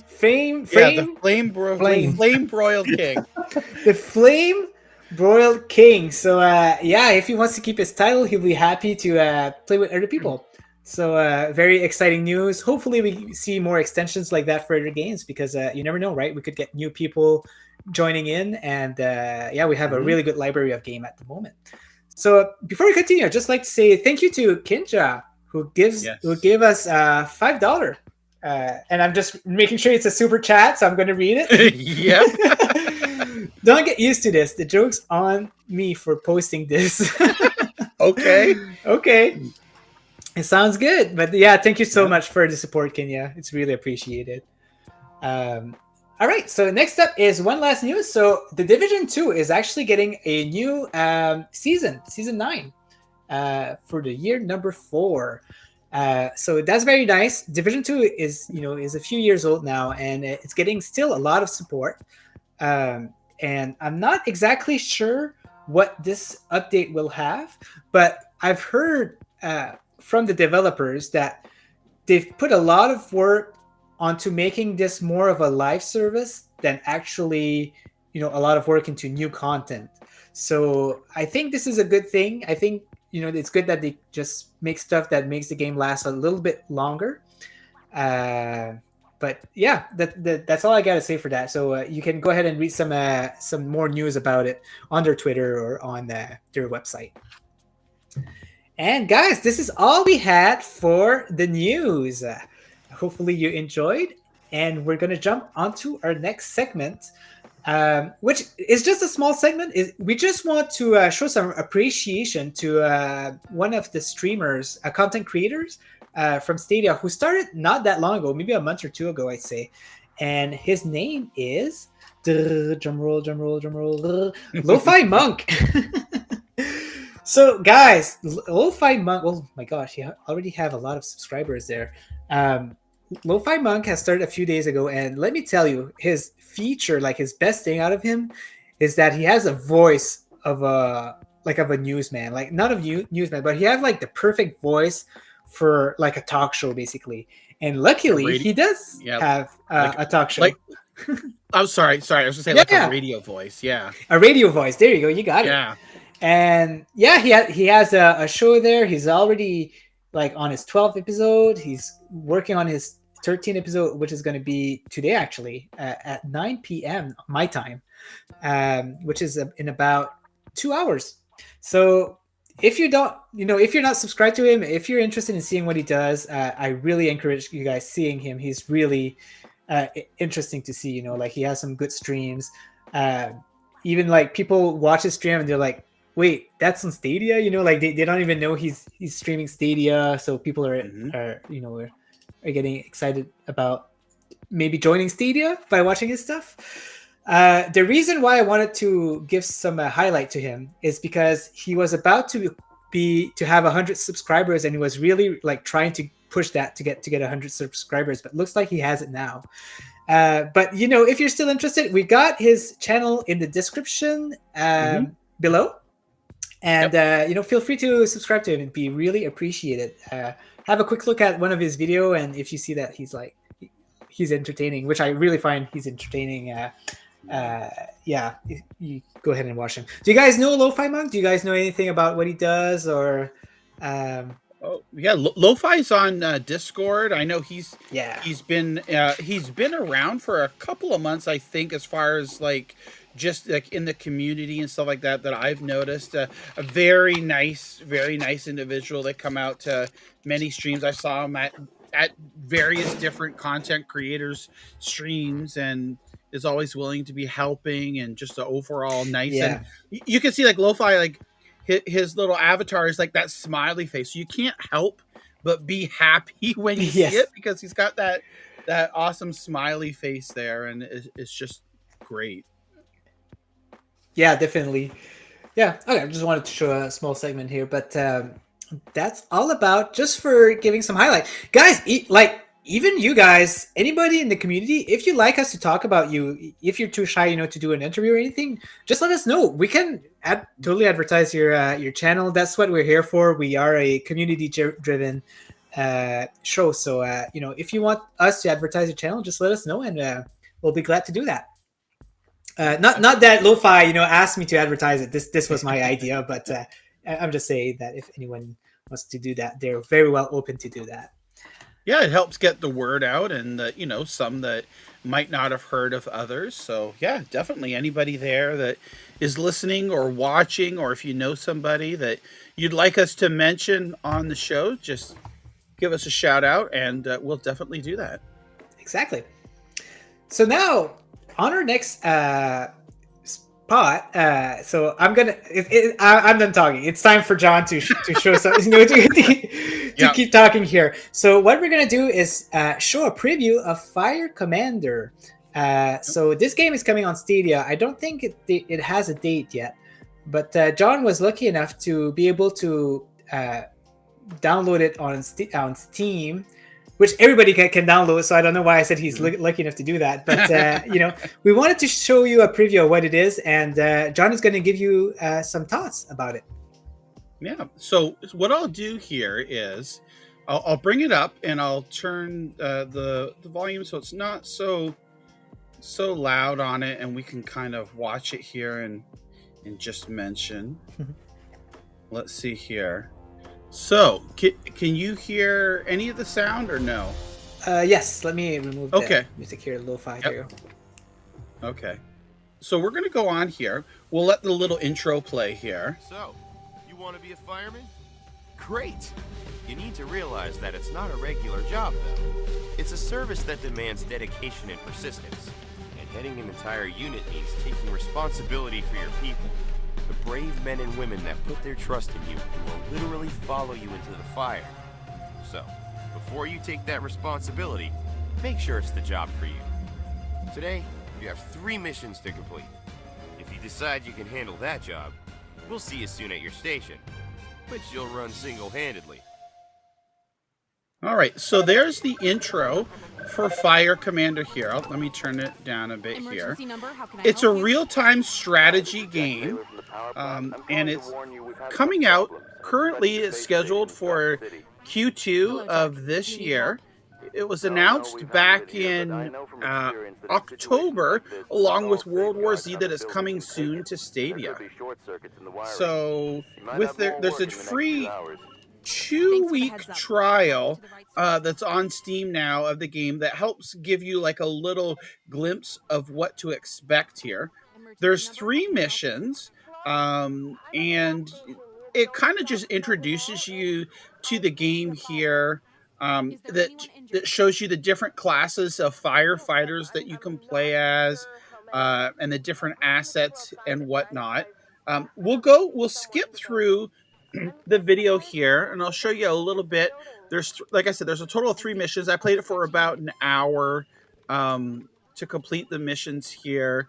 Before each of your calls, you have the option, obviously in the beginning here, to start out with a little tutorial. So you're going to get familiar with the gameplay mechanics. And if you played any other real-time strategy game, you're going to be pretty much at home with this here. You use, and of course, since I'm playing on the computer here, it's showing you the mouse and keyboard, the WASD to go left and right, your mouse wheel to zoom in, to highlight your firefighters, and each one of the firefighters, as you progress, has different what their specialties will say. So some are medics, some are good at putting out fires, some have special tools to break through doors. In this little tutorial here, you'll see, you're going in and you're learning how to use their axe to break open the doors to make it further along in the game, and your ultimate goal of trying to save people or rescue and stopping the fire here. So I'm going to turn this up a little bit here, and let's see. We'll skip through a bit here and see. It could tell you here. So now what they want you to do is get your firefighters here and put out the fire. So in this particular instance here, I've grouped them together, and now I'm breaking the group apart where one's going to deal with one fire, the other's going to deal with another. On the left there, we've got the fire truck that if your water, once you run out of water, you need to go back to the fire truck to replenish your water. And on the right is if you have any hurt civilians or any civilians that you rescue. As it shows here, you need to take them to the ambulance here. And as you make your way through the game, you'll see that it's not just to pick them up and bring them back. Some have like heart attacks that you have to kind of deal with right there, and then try to get them back to the ambulance itself. So I'm gonna move on here. Let's see if we can go into a scenario. I'm fully recovered. So this is here. We're at a gas station, and we've gotten a call here. We're going in. You can see stuff's on fire. There's people caught. We have our objectives up in the top right-hand corner. Extinguish the fire. Try to get it as low as the damage level to the building as low as possible. Save everyone, and don't let that giant gas cylinder explode. You can see it's just flaming there. So you have a balance here. We've got 3 firefighters here in this particular scenario that we can use here. 2 have the fire emblem underneath them, so they're good at putting out fires. The other one is essentially like a medic, so you can kind of use those guides as to how best to split up your team. It's all about strategy here. Like I said, if you've played any other RTS games, you'll be very familiar with it. Like at first when I heard about this game, I was like, okay, well, I like RTS games, but firefighting, I don't know, it's kind of strange. But I really enjoyed like my time playing with this here. I'm actually really now looking forward to this game coming out. Let's see if we can move along here. It sounds like Ember mixed up with strategy, right? It's so crazy. Yeah. It's like Ember mixed with door kickers. I don't know if any of you has played door kickers on your phone. No. It's a real-time strategy game where you play as riot police. Nice. Oh, like SWAT. Police. Yes, that's it. Yeah. Okay. Yes. So, Well, there's a game called SWAT. I meant like an older game on the computer called SWAT, and it felt like the same type of game. Yeah. So there's actually even certain things. So you can see in this particular instance, I've got the fire truck and the ambulance moved up here. There you'll actually encounter where there'll be gates, so your vehicles can't move. You have to find computers, which I'm not sure.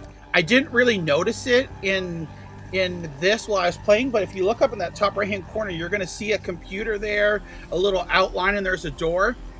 I think I do it near the end of this mission here, like too little too late. There we go. I even had the mouse up there by it. But if I go in there, hack that computer, I can open up the gates. There we go. I finally noticed it here. So I'm going to send my guy here that's got the gear icon. So any one of them that has that gear icon will be able to use and hack that computer. So I've got to first break the door down and then hack the computer to lift those gates so that I can move the fire truck and the ambulance closer. That way when I'm rescuing people, it just saves me time here. So there we go. So let me see if I hack the computer, if this is gonna bring the gates up here. This looks so intense. Oh my gosh. Yeah, it is. It's really enjoyable. There you go. So the gates are coming up, and I'm like, okay, come on, ambulance, let's get over here. You can. It's a point and click where you can send the vehicles, but also they have an option where you can do free control of the vehicles. I didn't do that because I knew I would just mess up and screw around with it. So again, like with these, you've got to manage your resources. You can see the blue gauge at the bottom there. Look, he's already said, I need water. That's your water. So I've got to now send him back to the fire truck to get more water. There's going to be another person that I've got to send there. And when you're putting out these fires, you've got to realize, okay, well, if I'm putting it out from this angle, is there something on the other side that could re-catch it on fire? So there's a lot of thinking here in the game. I'm going to move it along. Let's see. I love the amount of detail that's been put into this as well. Wow. Oh, yeah. Especially Yeah. I'm a massive fan of Command and Conquer, so this to me is like scratching that itch. Yeah, exactly. It's so weird, right? Yeah, it's Yes. weird. Exactly. You wouldn't think like a firefighting game. And here we go. So we've got now there's chemical fire. So you've got a specialist now that is you can use to put out these chemical fires. And it's noted by that little gas mask on their icon down there. So that's a specialist there that puts out gas or a chemical. And let's see. And then we've also, we can use our fire truck. We can put the ladder up there to go up and save people that are up higher. You also have specialists that have climbing gear, like a grappling hook, basically, that can go up and do that here. So you've got like a whole myriad of different things going on. Now, that was the training. So let's go into the mission here. So here you go. I'm rolling up with the fire truck and the water and the ambulance. There's a chemical fire over on the right, so I've got my chemical specialist there. While he's doing that, I've sent someone over to open the other building. I'm going to send my fire truck up here to help put out this fire here. There's a chemical fire there, so I'm going to now have to, after this chemical fire is done, send him back up to the fire truck, and then I can use my other fire peoples to put out fire. So you can see how it can be like, you have to like think of how you're going to attack or strategize each scenario in order to be able to put things out. That person that I just saved there, this is my second time playing it because the first time I played it, I think John's computer crashed again, and that's why I stopped the hamburger, is because after a while my computer for some reason goes like crazy, and it just completely crashed my computer, right? So I think John might need to not do that. Looks like a great game though. It does, really yeah. looking forward. There's almost like this crossover into the simulation area. You said that you really enjoy Command and Conquer because of the attention to detail. I'm not actually a big fan of strategy games. Kind of, but not really. But there was one game that is very much a strategy game, but it's so detailed, right down to the minutiae, that I just had to get it. It's called Command Modern Operations, and it's strategy games where they're so detailed that it definitely walks into the realm of simulation, are right up my alley. So I'm definitely interested in this game. I tell you what, this weirdly game enough- gave me vibes of. It Go on, was Sam. Company of Heroes. It gave me vibes of Company of Heroes because that's incredibly detailed as well. Sort of, they get so detailed with these RTS games now. It's actually incredible, and I just like the fact that we're finally seeing an indie developer tackle an RTS genre again, because I know it's been on the slight decline from the gaming industry. So it's nice to see these indie developers, and I think people don't give credit enough to these indies trying to bring back this, because this looks phenomenal, and I can't wait. The difference between like this and Command and Conquer though is that it has like a puzzle aspect of it, right? Like you're throwing in this puzzle and you have to like figure it out, compared to Command and Conquer, where you have to like build up and try to like conquer like the other places. So it's kind of cool. It's kind of weird. Like I said, it's kind of weird to see this kind of concept in a puzzle type of game, because I've never seen that before. And I guess when I mentioned that it was like Amber, it's not really like that, but it's like the objectives of the game is like Amber, basically, right? You have to rescue the people, you have to like shut down the fire. Oh my gosh, my English really sucks. But yeah, it'll be interesting to see how it works with controller, especially on Stadia. yes, yeah, like strategy games usually doesn't go well with a controller, right? Yeah. Do we have you back, John? Yeah, I'm back here, of course, in the middle of it. It crashed here, Yeah. so my little avatar here isn't too happy. But regardless, to sum it up here, Fire Commander, I'm going to make that the whole early preview video available on my YouTube channel for you to watch and enjoy. Nice. There's various different firefighters you get and maps, and even on the third mission there, you get ready to complete it, and it says, "Oh wait, we added a new objective. The building beside you's on fire, and we've got another fire trucker coming to help you, and 2 more firemen are here to help you." So now you have to, just when you thought like everything was over and you're all ready to move on to something else, now you've got to save the building beside you and its whole different set of problems and things like that. So it's really neat. I'm really excited for it now. Before, I was moderately interested in it and thinking, oh well, I'll check it out and just kind of see what it's like. But after playing it earlier today, really excited for it. And we've also reached out to the developers as well, and they've agreed to come on the show here. We got to schedule it. We're going to find out about all about Fire Commander, maybe even find a more concrete release date, and just learn about the game and talk a little bit about Stadia as well. So we can look forward to that definitely in the near future. Definitely. Yeah. All righty. So hopefully Can everything... I just quickly hijack your planned content? So Yes. I don't know if you're aware of this, John, but I'm pretty sure the other individuals in the stream and in the chat have noticed. Your avatar looks like it's just been told something it didn't want to hear. And I'm curious whether your audience members have any suggestions on what that might have been. What has upset the cub?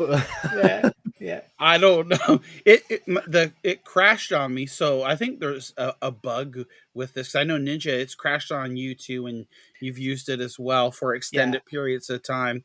I don't know. It just blue screened on me, rebooted. I brought everything back up, and this is where it's at. It's not tracking. Like I can see my camera light isn't on, so it must have didn't initiate my camera correctly or whatever. But I wasn't going to waste time with that. But yeah, that's funny to see there. He's looking like, uh-oh, I'm in trouble now. What did I do wrong? Yeah. But yeah, Fire Commander looks great. And if you're a fan of real-time strategy games, I think it'd be something you should definitely check out and you'll probably enjoy. I know Fletch, you were talking to as well. You got to play the early preview as well. And what are your thoughts on it? I haven't actually had a chance to play it yet. I've been so busy with everything, but I've got it sat in there, and I've spoken to the developers as well. So yeah, no, I'm interested to jump into it, and I will get a chance to either later on this evening or tomorrow. There's not too much of the evening left for both you and Adam, is there? No, really? That's true. Yeah. Okay, so let's see if we can go back here. I'm going to go ahead and we'll get the music back on, and then I've got to share so we can do our community news here. Yeah. So we had, there was something else we needed to talk about. There was another segment, but for some reason I tried to think about it this whole time, Mhm. I still can't figure it out. Like we had something else we wanted to do, but I just can't remember. Oh, But no, there is at the end of the show. The I think what you're referring to is the voicemail. there you go. Yeah, you're Yep, right. That's what the it is. one. Yep, That's the yep, one. exactly. Yeah. Okay, so we're gonna move on here. Hopefully everything is okay. Let's get rid of these naughty bookmarks here. We don't need everyone need to see all the bookmarks. And 125 here. Okay, so we've got word now. The way that this all came about, that I first heard of it, is in the Stadia Reddit. There was an individual who posted about this game here, Projekt Z or Projekt Z, from developers over in Germany. It's a World War II zombie co-op, first person, free to play. It says atmospheric first person zombie co-op shooter with base building elements set in World War II. They had posted in Reddit there, mentioning that they'd like to see this game come to Stadia, and I think that they'd even went into the developers Discord and were talking to them. And they say, oh well, we might consider it. And so I saw that and I was like, oh, okay, we'll post it on Twitter, see if we can kind of get some traction here. Well, lots of people saw it and were liking and commenting. Other people picked up on it, and sure enough, others were joining in on the developers Discord, say, yo, I'm here because I want to see this game come to Stadia. And I think, like, honestly, if I remember correctly, within the matter of a day, the developers heard from so many people in the Stadia community, and they're like, okay, and they even tweeted out, they're like, we heard you, we'll add Stadia to one of the platforms in their upcoming Kickstarter, which starts here on April the 29th. So that was really awesome to hear. If we look at the video here, hopefully no silliness happens. Let's see if we can move it along here. So it's in early production here, and let's see if we can move it along. It's made with Unity and looks absolutely fantastic. Like you said, it's kind of like Call of Duty, and then there's also some of the base building things. See if I can move forward here. Look at your in the forest here. It looks so awesome. I feel the animation of the guns and like the way it shoots, the way they look at their guns and stuff like that is awesome. Like they did an excellent job with that. Yeah, it's got like water effects here because it's raining as well. You had what it looked like to be like a table leg with nails in it or something like that. I'm thinking it's kind of like what is it? On Walking Dead, the bat with Negan's bat. It kind of looked like there with all the spikes and stuff in it.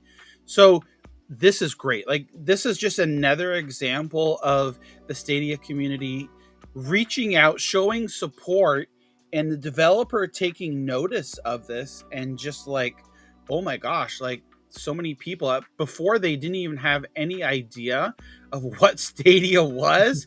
And like I say, in the matter of 24 hours, they've heard from so many people in the community that saying that they'd want this and they'd help back it on the Kickstarter, that they've added Stadia as a platform. So I'm really interested to see when this Kickstarter launches later this month on the 29th, at what tier Stadia support is there. Yeah. Hopefully it's not something that it's really, too far up on the ladder for it to be added, because this being made with Unity should also help with bringing it over to Stadia and people enjoying adding crossplay to it as well. And this is great. Like, I mean, I know like some people don't like first person shooters, but this is just another type of game that'd be available to widen the appeal of Stadia, and especially it being free to play. Some people have compared this game with Escape from Tarkov mixed with zombies. I've never played Escape from Tarkov, so I don't know what kind of game it is, but it seems to be like some kind of game where you're thrown in a world. You have to like pick up treasures and stuff like that, and then you have to like leave the map or something like that. Yeah. Is I'm trying it to look. Generation Zero that I'm thinking of? It reminds me of that. Yeah, that's the one with the robot dinosaurs. Yeah. In Yeah. Amsterdam. Yeah, I was watching it the other night, but yeah, it gives me that impression as well. Interesting. And Escape from Tarkov is but Escape from Tarkov's all PvP. Right. With PvE elements in there as well. Yeah. So yeah, you get chucked into a massive world with players and also AI. Scavenge, hunt, shoot other people, then escape. And it's very much one life, you're dead, you lose everything. Oh my so- gosh. Yeah. But yeah, it does look Dangerous. very intense. Gorgeous, isn't it? Yeah, so this looks good here. They're showing that's the footage from prototype build in March, so a couple weeks old. So, anyways, regardless, it's great to see that now this has been added as one of the platforms. And again, just by speaking up and vocalizing that we'd be interested in the game. So I'm really looking forward to the end of the month here when the Kickstarter starts and helping get this game over to Stadia, because I would really like to see it on Stadia and definitely play it. I think a lot of people in the community are looking forward to it. Those weapon im specs are really nice. Oh, they're so cool. The Yeah, head really looks good. weird, but the animations that they does is so cool. Yeah, I love it. Yeah, so it's pretty awesome. I'm really excited for that. Let's go ahead and close this out here. We noticed here on Twitter, someone was posting about they wanted a feature suggestion on Stadia here. Can you add a link for achievements in the launch game component so you can check, your achievements here? Well, sure enough, we have some comments here. Sure enough, our good friend Christopher Clay says, "Oh, well, would this be fine?" So adding the achievements here to Stadia Enhance, and sure enough, now it's been added to the latest version here because he saw someone on Reddit say that this would be a cool feature. So this is just awesome. Like to see, we've got to get Chris on the show. I know we've said this before. It's like to talk to Chris about this and find out how this all started and his passion for it. And he's done some amazing things with this plugin here, features and items that people would like to see officially added, but he's went ahead and took the bull by the horns here and just like implement it into his plugin here. And it's so useful too for Stadia Enhance for troubleshooting network problems. And like Adam was saying earlier, to if you want to look at like the resolution and things like that as well, and just see how well your computer's performing, make sure it's using the right codec. And those are just some of the things that he's got so Stadia many Enhance. quality of life improvements that he's added to that. For example, we worked together to add a support link in the Stadia overlay. So when you're playing a game, if you encounter a bug, I went through every single game and checked the publishers and developers' websites to see if they had emails or links or whatever. And you can now just press troubleshoot or something like that, get help, and it will take you to that website, or it will open up your email client with the with the email already inserted for you. He's also added sharpening filters as well, because a lot of people find them to be useful. What some other quality? New sorting. You can sort how things look in like your captures library and the store pages. There are quick ways of going to like the pro games as well. He's added more buttons. Chris does an absolutely phenomenal job. And one thing I really want to say, actually, because you guys have got a fantastic audience here, and you should all know this. If you have an Android phone or tablet, if you use Kiwi browser, you can use Stadia Enhanced on your tablet or phone.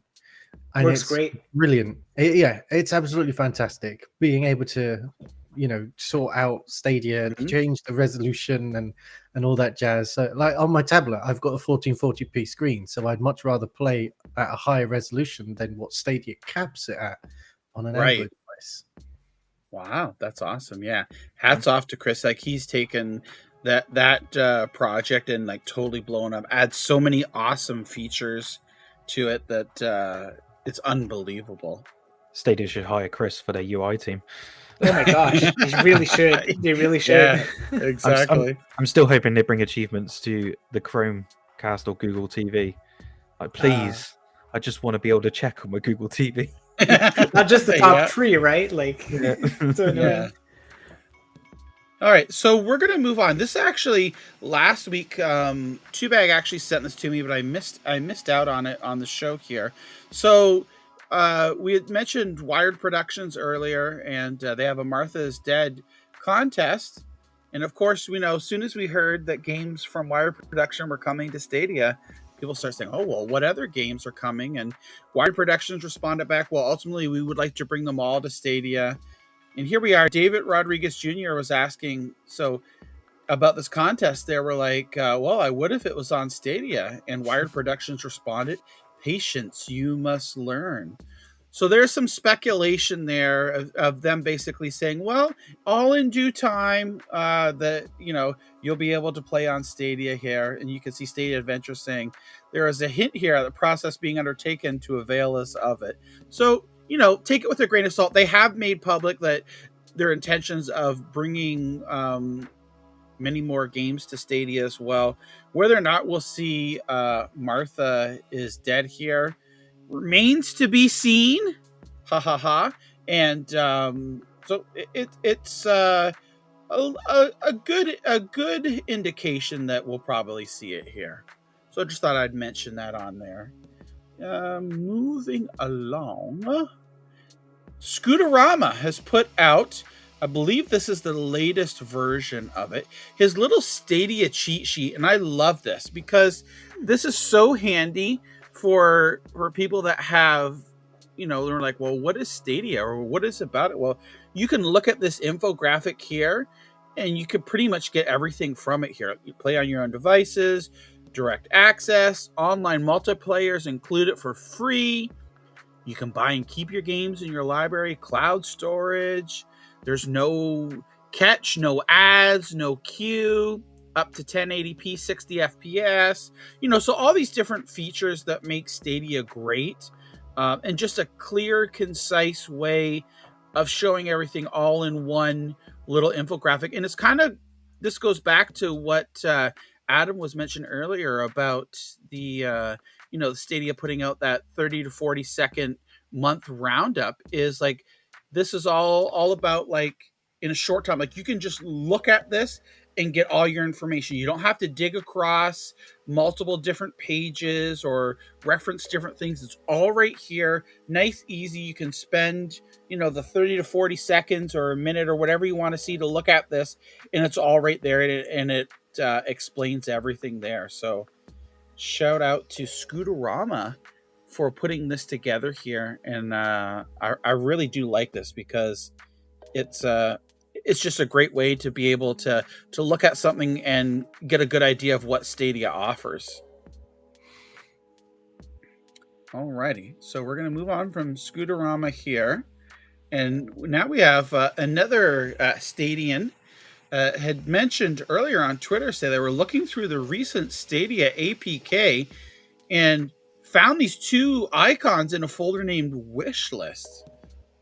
Quite possibly saying, looks like maybe it's a feature here that could be coming, a wish list. I know lots of people have mentioned about it and are interested, like they'd like to put wish lists together, and kind of like how on Steam you can make a wish list and then you're notified when a game on your wish list goes on sale or something of that nature. So I thought that was interesting to mention. I don't know if anybody here on the panel, are you like, if wish lists were at it, is that something that you would use? Or I think. Oh, sorry, you go. No, first. go ahead, Fletch. Yeah. I think it would be a good implementation if they put on games that are coming to Stadia, and then you could have the wish list option like you do on Steam, because then it gives the developers an idea of what the reception is going to be like, or how many people are anticipating that title, and it helps them secure funding, etc. Yes. So it'd be nice to see something like that, especially on Stadia. I've got a lot of the games anyway. yeah, exactly. Wishlist isn't really something that I need, but if they did something like that, I could see it being great for developers, especially potential ones they want to reach out to as well. Definitely. So I've been using the wishlist on Stadium Deals, the app on Android, and it's so useful because anytime there's a deal or something, it just pops up on my phone, and I feel like it would just be great for instead of looking at the deals every time they comes up, you can just have a pop up or something or an email that tells us when when the deal of the game you want is coming out. So I think it would be very useful. And let's be honest, all of us would probably just wishlist everything on Stadia, right? That's how we are. We're just so big fans, but it is what it is. Yeah, I think that like Fletch makes a great point there, and it'll help. Like if this was implemented, it helps gauge the interest for games.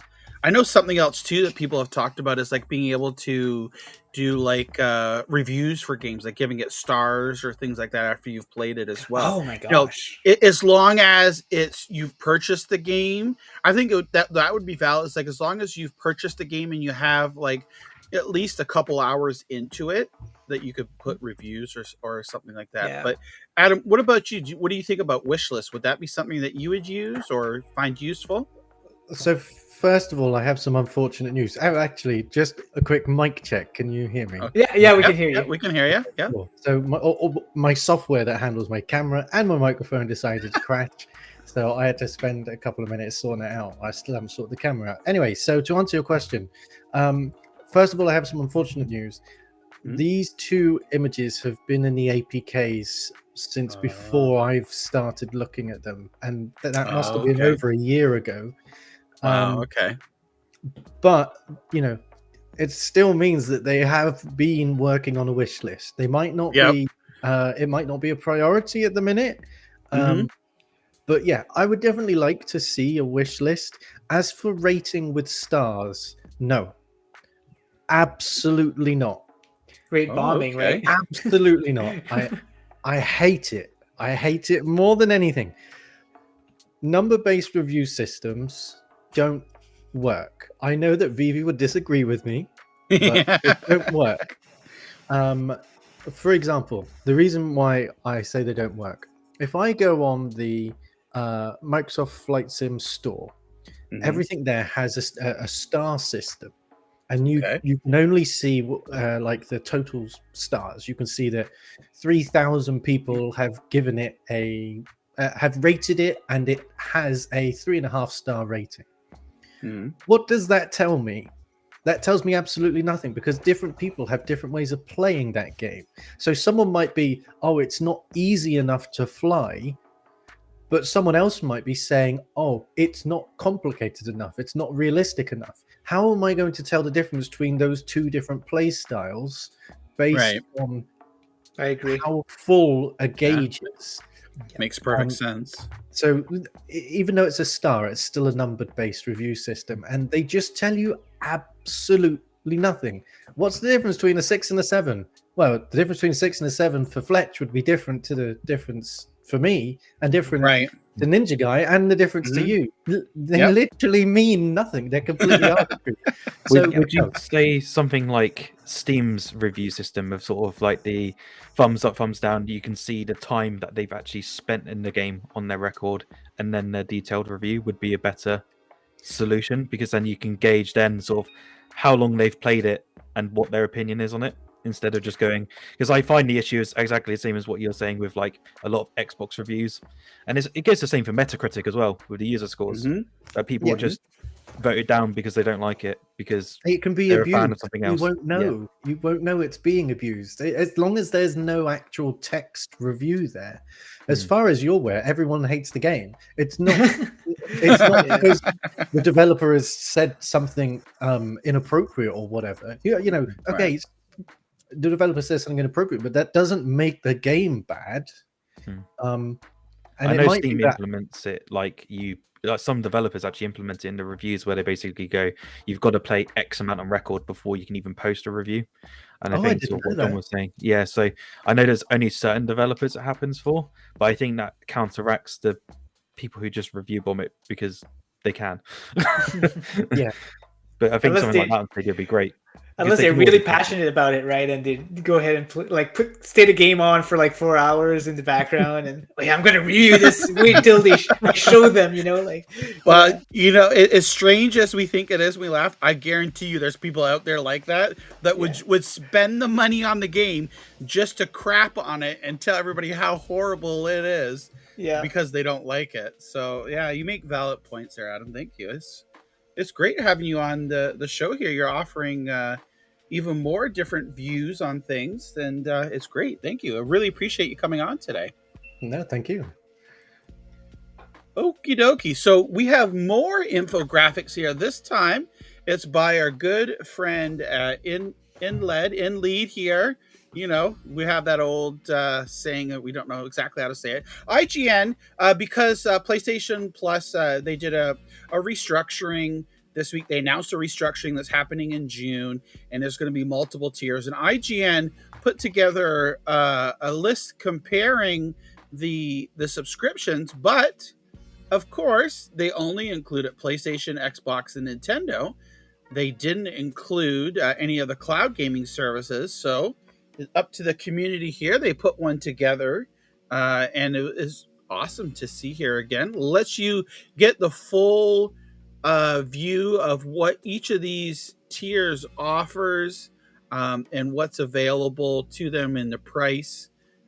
So again, it's great here. It's just something the community that's went out there and made this here. And I even saw some people mention IGN. Well, how come you didn't include, Stadia or GeForce or Luna? And of course, no response, or you get the smart Alex on Twitter that says, oh, for the 3 or 4 people, how it always is. But regardless, this is awesome. It's great to see. You can see how much you're going to pay a month, the family plan, all that stuff, additional perks. So big shout out to InLead there for putting that together and sharing it. Just a question there, which I find weird. So I'm seeing PlayStation Plus Premium $17.99 per month, but when you look at the price per year is $119.99 per year. So you would save $8 a month. That seems like quite a big amount. Yeah, the yearly subscription cost is a lot less than the monthly. Oh, okay, that's cool. Yeah. Can you imagine if Stadia would be $60 a year? That would be so crazy. Yeah. So I know there's, and there's been controversy too, because the different tiers for PlayStation Plus, they've locked away the trials or game demos under their top premium and added the cloud gaming's up there. So this is just more information for you to look at and be able to evaluate and see what each of the services offers. So we're going to move on here. Our good friends over Asset Wizard Studio, they put out a game, Darkwood. It's been out for several months now on Stadia. And we're starting to see, ever since the Google for Game Developer Summit, more and more tweets and on social media, direct links. So, here we are. Assetwood Studios has put out a tweet there. Here's a direct way you can start to play Darkwood on Stadia. And I believe, if memory serves me correct, these are certain links that the developers can put out so that if people click on it and then they sign up and they get their free month of Pro, and if they can convert to Pro, they get a certain amount of money and things like that. So great just to see more companies and developers putting these links out there. I would love to see that splash screen with the picture of the game instead of just the Stadia logo. Yeah. Or like a mashup between the two. Because Yeah, I feel like when you look exactly. at it, you're like, oh, it's just Stadia. Right, yeah, You don't yeah. realise Oh, it's Stadia, yeah. A picture of the game. So what I'm going to do, I'm going to save. I have Silver Lining up here, but I want to go NinjaGuy X here. Let's look at that's me. NinjaGuy X here first. Yes.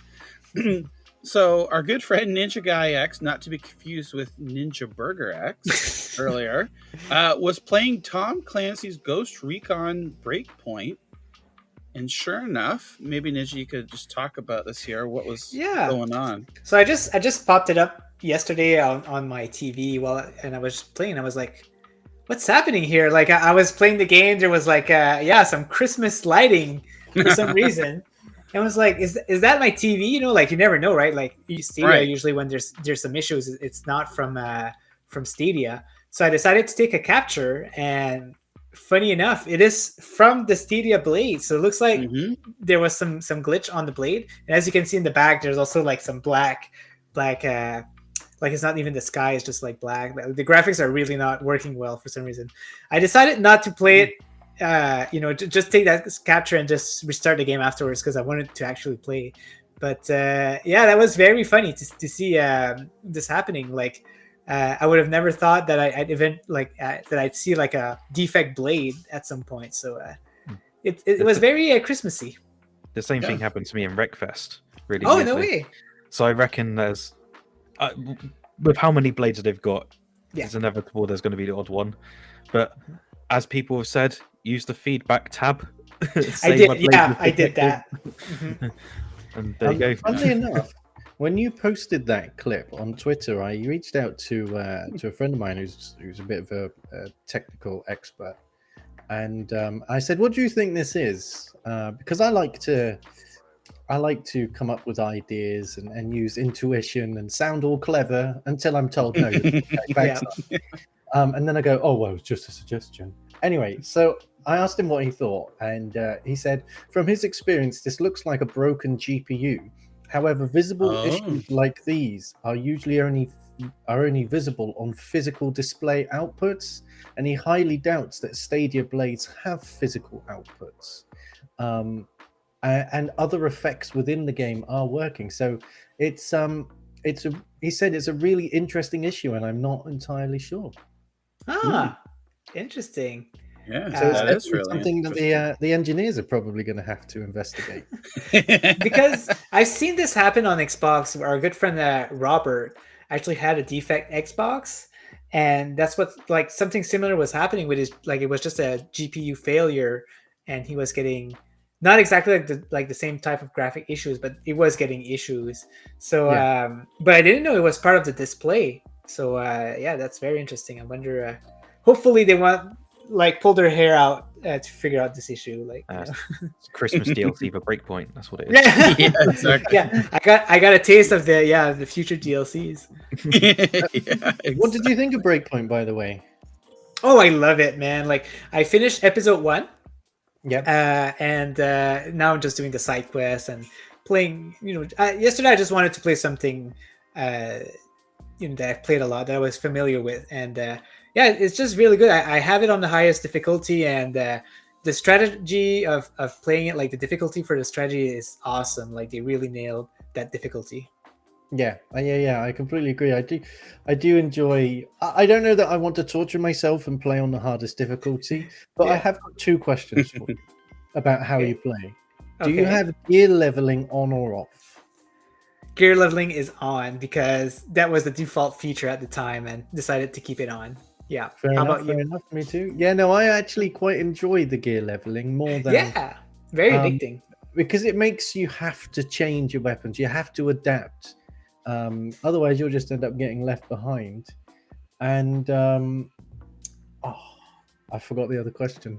Oh, you had another question. I see. I did have another one, but yeah, it's gone. Wildlands still better. I need to try it. I haven't even tried it yet. I thought you played your games in order. Yeah, but I didn't know at the time that they were like not in order. This is my first Stadia purchase. I was like, oh, Breakpoint, what is that? It's cheap. Let's buy it. Like I bought it, I tried it, and I was like, yeah, it's cool.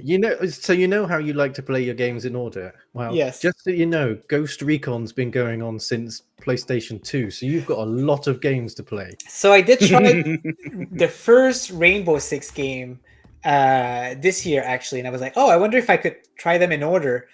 And oh my gosh, I can't. Like the first Rainbow Six is not something that I play. It's very simulator, so maybe it's up your alley, right? It's a bit dated now, isn't it? It is, yeah. Yeah. Besides, I used to play it on my dad's. It was on the original Xbox, wasn't it? I'm not sure. I played it on PC, but I can't recall it being on consoles.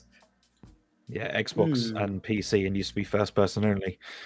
Yeah. Or crosshair. Yep. No gun, just a crosshair. I love that, right? Oh my gosh.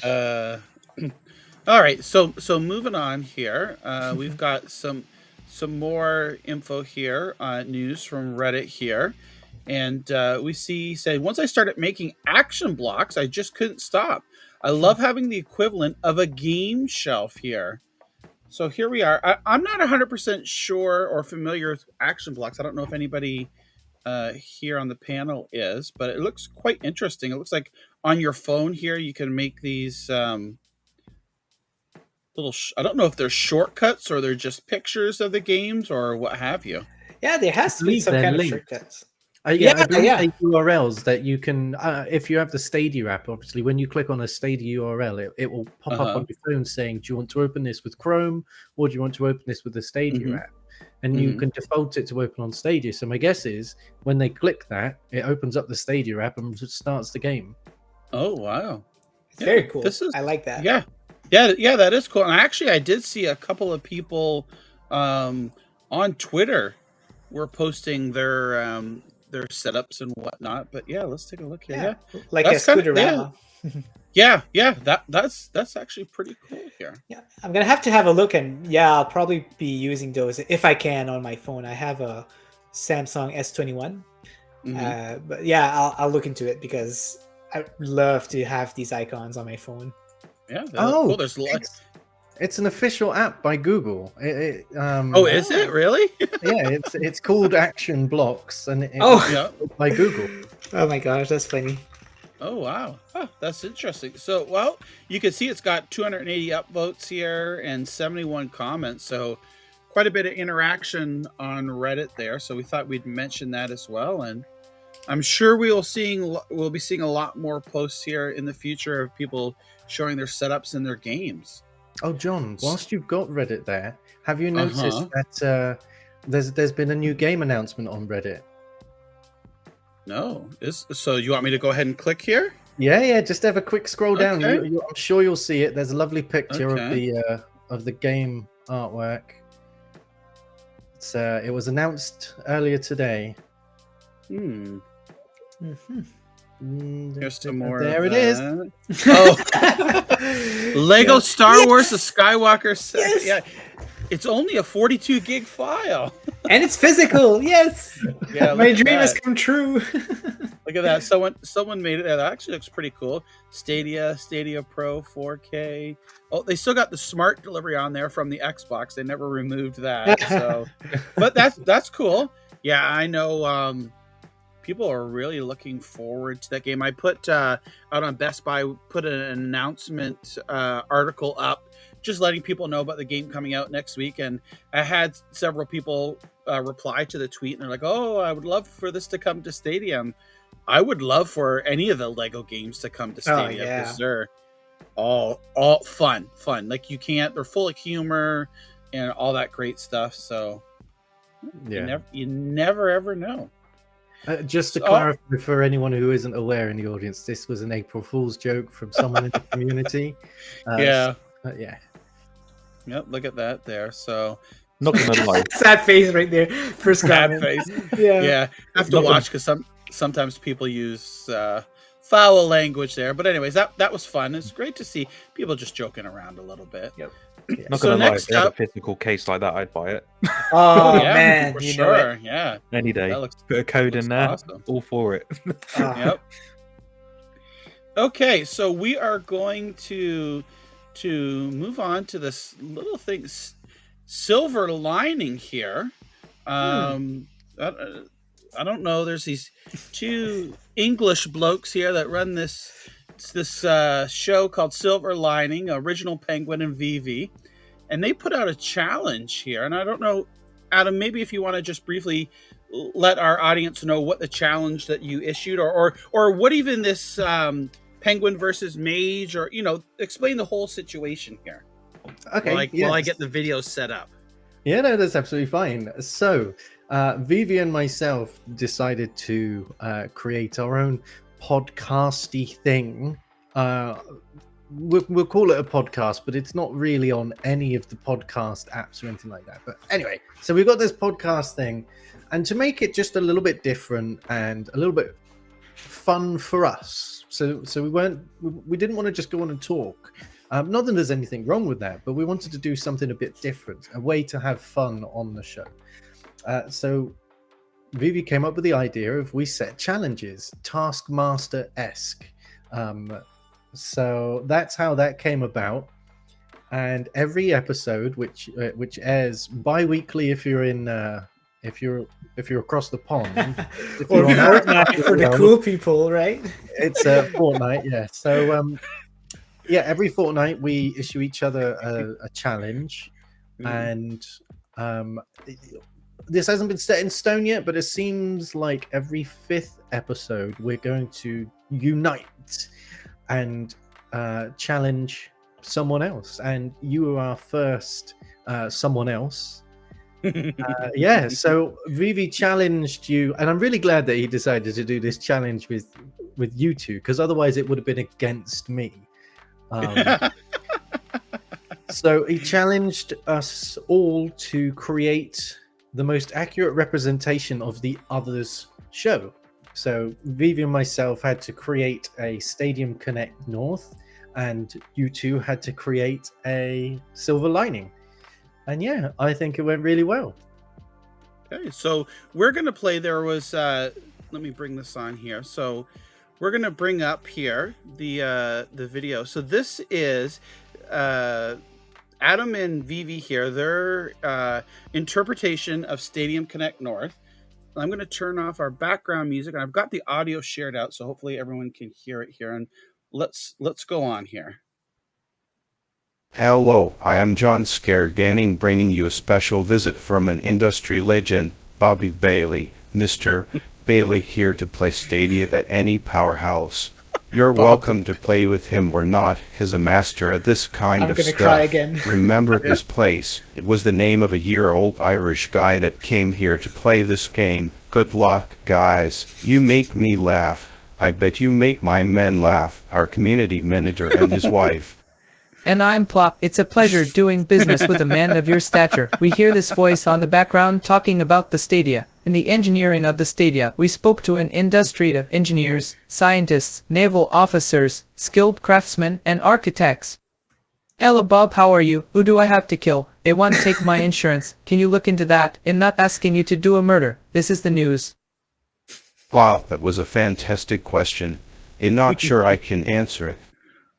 Duncan said in the chat you believe in space-time travel. I think you could make a place on Mars with high visibility. Here on Earth, for a start, there would be medical benefits, more a low-profile workstation. Oh god, we have Vivi in the chat. He says, Pop, I want my balls back. Serena says, I have been in this house for 20 years. Where did you get it? Where is Maurice? I've lost track of him. Let's talk about this week on Stadia. The latest news, what our fans want to know. I've got Maurice.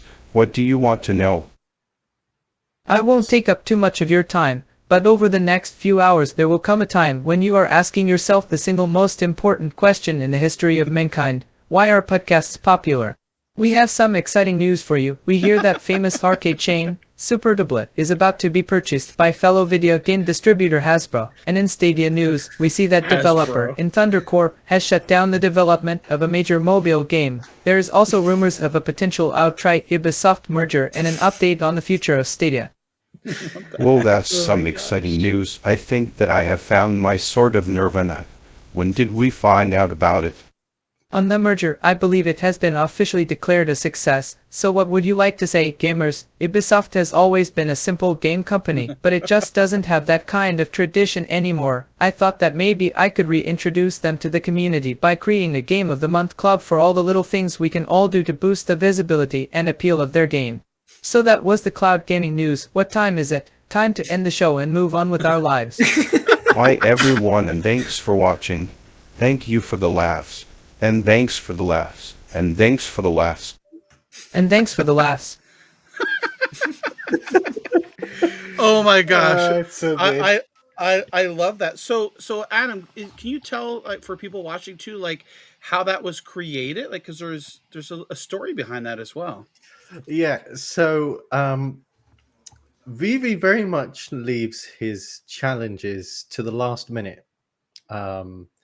Almost all of the challenges that we've set each other, I'll be done by the weekend before. I'll be like, how's it going? He goes, oh, I haven't started yet. And with this one, we were very much pressed for time because Vivi was using this special software that I might be mistaken to say that he developed, but I believe he developed. Where I think that's what he said. Yeah. Yeah, it's yeah. AI that takes snippets of your voice and you can train it to sound like you. The longer you give it, the more realistic it will sound. Mhm. And he showed me some where it had like a whole day and it sounded nothing like either of you. But you can also use already trained models and just adapt them slightly, and that's what Vivi did with this in this situation. He got you to read out, what was it, like 114 lines? Yeah, it was weird. ridiculous. Yeah. Yeah, weird lines. And whilst he was doing that, I was sat here going, well, I can't do anything, can I? Because I need, we need to do a script, we need to do some video. What can I do? Because I need to have the voices. So I'm just sat there twiddling my thumbs. Anyway, eventually he's like, I'm ready. So I said to him, well, this is the plan. I'll do some cameras taking up most of the screen. Oh, look. And I'll have a move. You haven't got the moving background this time. I opened up one of your videos and I saw you had these balls that did this. Yeah. Wave Yeah. effect. That's why I was like, yeah, let's just pick a random animated background. And then I also enjoy how many tabs you have open when you show your screen. I love that. I need to do that. Yeah. I need to do that. I love the shout out to the maple syrup one in there. Yeah. I love that. Sorry, I think. What was it? Going through all the different tabs to find which one, and then that's so funny. That sounds like us, yeah. Yeah. Did you notice? I don't know whether this was an inappropriate joke to make, but there was also a YouTube video open of how to say sorry in 40 languages. Yeah, I saw that. That was so funny. But yes, so the way that we came up with the script, because I'm sure a lot of you are wondering, you wrote that? No, we didn't. We used AI to do that too. You may have heard of deepstory.ai, where you write in like one word or one letter or a couple of words. You give it that, and it will generate a couple more lines of it. And so what we did is we gave it a few prompts. We had to make a couple of changes. As I said on the Silver Lining episode, at one point it had scripted NinjaGuy X over here to start talking about Goebbels. And I thought it's probably best not to talk about Nazi warlords. So...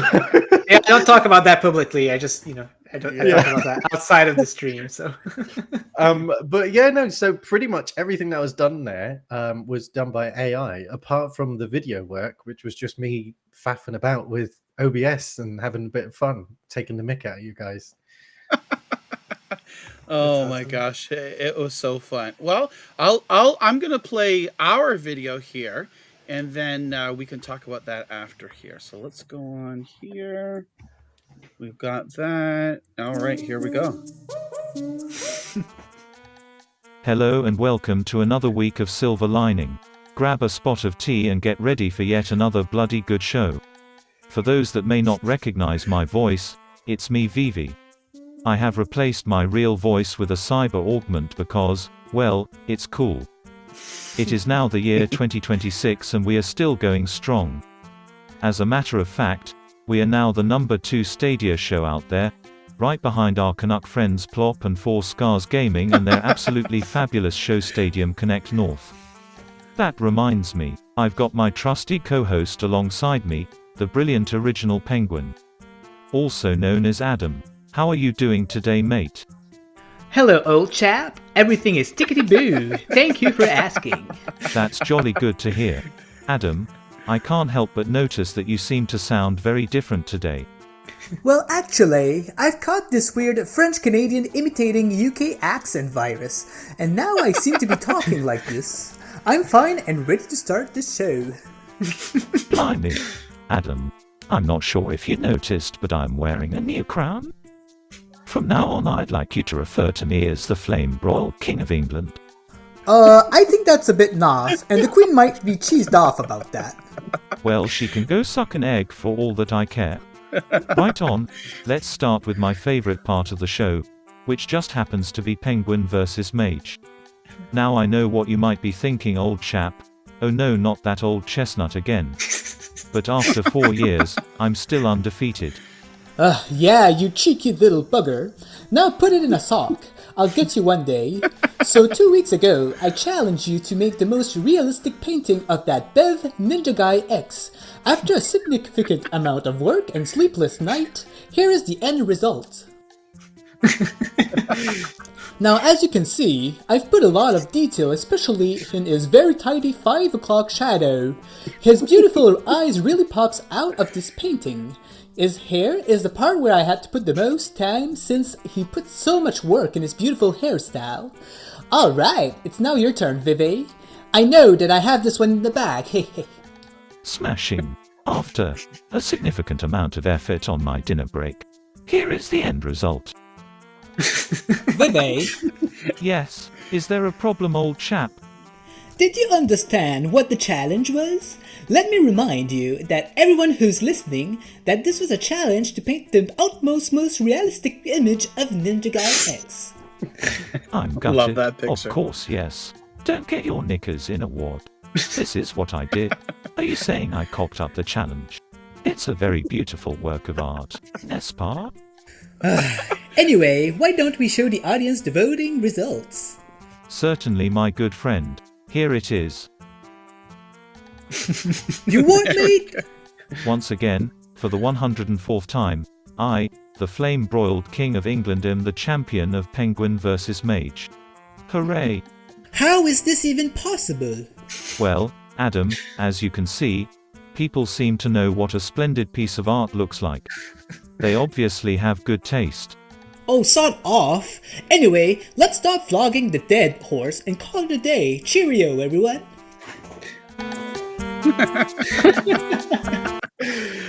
Oh man. Oh my gosh, that was so fun. I don't know, Ninja, if you want to tell maybe a little bit of the backstory on that one as well. Oh, sure, yeah. So, me and John were like, for like a whole week, we were just like having these small little bits of ideas, and we didn't really know what we wanted to do for the video. Like we had like, oh yeah, wouldn't it be funny if we like, make Adam say that he puts like a very big amount of time on some stuff that he does for the show and things like that. And but yeah, we just couldn't figure out what we wanted to do. But at some point, I woke up on a Saturday morning and I was like, okay, I have to do a script because we really don't know what we want to do. And I was like, wouldn't it be funny if like we were in the future and just like put a lot of trophies on Vivi's thing, because he like always wins the challenges for some reason. He even win the one this week, which had a twist, and he won anyway. But that's another story. But yeah, the funny thing is that like I really like that episode where Vivi won the horse challenge, where they had to put like a really realistic horse, and his horse was like not realistic at all, and he won for some reason. And so I really wanted to do an episode concerning this, and like this is what we based our story behind. And then John, I told John like this script is only about 2 minutes and 10 seconds. Like that's what I calculated in my head. I was like, can you like fluff it up and put like more stuff in the script to make it a little bit longer, because we wanted to at least for it to be 3 minutes. And he's like, sure, let me put all of these British slangs that I can found on the internet. So like all of the British stuff is all John. Like he's just put like a bunch of stuff that I have no idea what it means. And it all worked out, man. Like this is like a 3 minute and 40 seconds video now. So it's so good. And there was actually, I didn't even realize it, but you had mentioned it. There's actually a line that I, like maybe 2 lines, I left out a line, so then you had to leave one of your lines out. Do you remember exactly what it was? Or so I did not leave my line out. You didn't? For some reason, Okay. it still worked out good. I don't know how. So Yeah. So for when the picture goes to Vivi's picture, he's supposed to say like, "Oh, as you can see, I've put a lot of detail in NinjaGuy X's cheap glasses." Oh And yeah, as you yeah. can see, like every brush of his hair was very delicate, or something like that. Like he was just explaining the picture, but it just ended up working out well anyway. Oh, So oh my yeah. gosh, it was so funny, and just to see people's reactions to it, or it makes it all funny too. So over on Silver Lining, Adam and Vivi there, they're having that challenge there. So you can go and vote for which video that you like the best there. I'll put the link here in the chat. Let me just get it up here again because I forgot to copy that before I closed it. And yeah, so they will announce the winners on their next show here. Yeah. Oh, of course. You know how you said you wanted to parody the horse? Yeah. I have some information, some stats for you about the horses. All So right. we had to get it done by the Friday, but VV had reinstalled Windows and he'd lost his horse. So I said to him, I tell you what, it's not going live until Wednesday. Why don't we extend it to Sunday then? And he was like, oh, that'd be great. So I was like, okay, no worries. Come Sunday, he's like, oh, I haven't started it yet. I'm like, what? Anyway, so he spent, it must have been something like 3 hours Yeah. making his horse, whereas I started really early on, like within the first few days of the challenge being set, and I must have spent at least 20 hours making my Oh horse. boy. I was there polishing and almost every day I was making some changes. I was adding some more definition. I was like, oh, maybe I can add some more muscular structure there. And I've never done 3D modeling before, I'd like to add. And I got to the point where I said to Zach, my partner, I think I better just stop, because if I carry on, I'm going to start not liking things, and then it's going to come out look really bad. Wow. Right. I said to him, you know what? I don't think Vivi's going to beat this. And apparently, with his long-legged dog, demented rabies horse thing, he still won. I don't get it. I really don't. I don't understand. Like, people I don't know. People didn't read maybe the rules, or I don't know. Oh, I made sure that they saw, even in the question where they said it when they chose whether it was me or Vivi, which horse is the most realistic? And that's why in the video I said that. So let me remind you, Vivi, that it has to be the most realistic, because you did say that. I remember, like, when he put his horse. I think that's the first thing you said. You're like, Vivi, like, this is not what you needed to do. Like, oh, it was so great. Oh my gosh. And the last bit of news here that we have is this upcoming Tuesday, April the 5th, we are going to be talking with Kyle at Luminosum Games about the upcoming game Lumote, the Master Moat Chronicles, published by our good friends Wired Productions. Kyle's over on the West Coast here in Canada, in British Columbia. So he's 3 hours behind myself. So it's a little later at night. It's 8 p.m. Eastern, which works out to 5 o'clock their time. That's the earliest that Kyle was able to free. Very, very busy individual. And we do appreciate that, taking this time here. So we were able to line that up. So this coming Tuesday, April the 5th, we are going to be talking with Luminosum Games about Lumote. And we know Rebellica here in the chat and on Discord, she has been busy over the last series of weeks here. Once she found that there is a Lumote crochet pattern put out by Luminosum Games, she went to work, and she's been in her quote-unquote spare time. She's a mom here and a wife and many responsibilities across the whole gamut of things. And in her time that she's had available free, she's been crocheting these Lumo plushies, so to speak. So she says she's going to give us an update on those on Tuesday, a brand new picture. We're going to share that on the stream here. And I can tell you from what we've seen so far, oh, they're so awesome. So amazing. She's done such a fantastic job on them. So we are really excited to share those and talk with Kyle about Lumote. So if anybody in the chat watching here has any questions, you can send them or you can ask them during the live stream. And we will definitely pass those on over to Kyle and see if we can get them answered for you. So with that, I think that's going to wrap up our show today. But what we want to do here before we say our goodbyes here is I'm going to go ahead and end the poll here. And let's see. We asked the audience what your favorite Stadia feature is. We had 44 people vote, and it looks like Stream Connect won with 45%. By a lot, Direct Touch at 22%. Crowdplay at 18% and State Share at 13%. So we appreciate everybody participating in the poll there. And it's interesting to see. So Stream Connect is by far the most popular for everybody watching tonight. So we see here, Zorain in the chat, Rebecca's Lumo plushies are adorable. Rebecca says, I'm sewing spots on one now. So tedious. So it's so awesome that once she found that pattern there, that she's out there sewing and all that good stuff. But can I just say one thing just before we leave as well? No. One bit of unofficial news.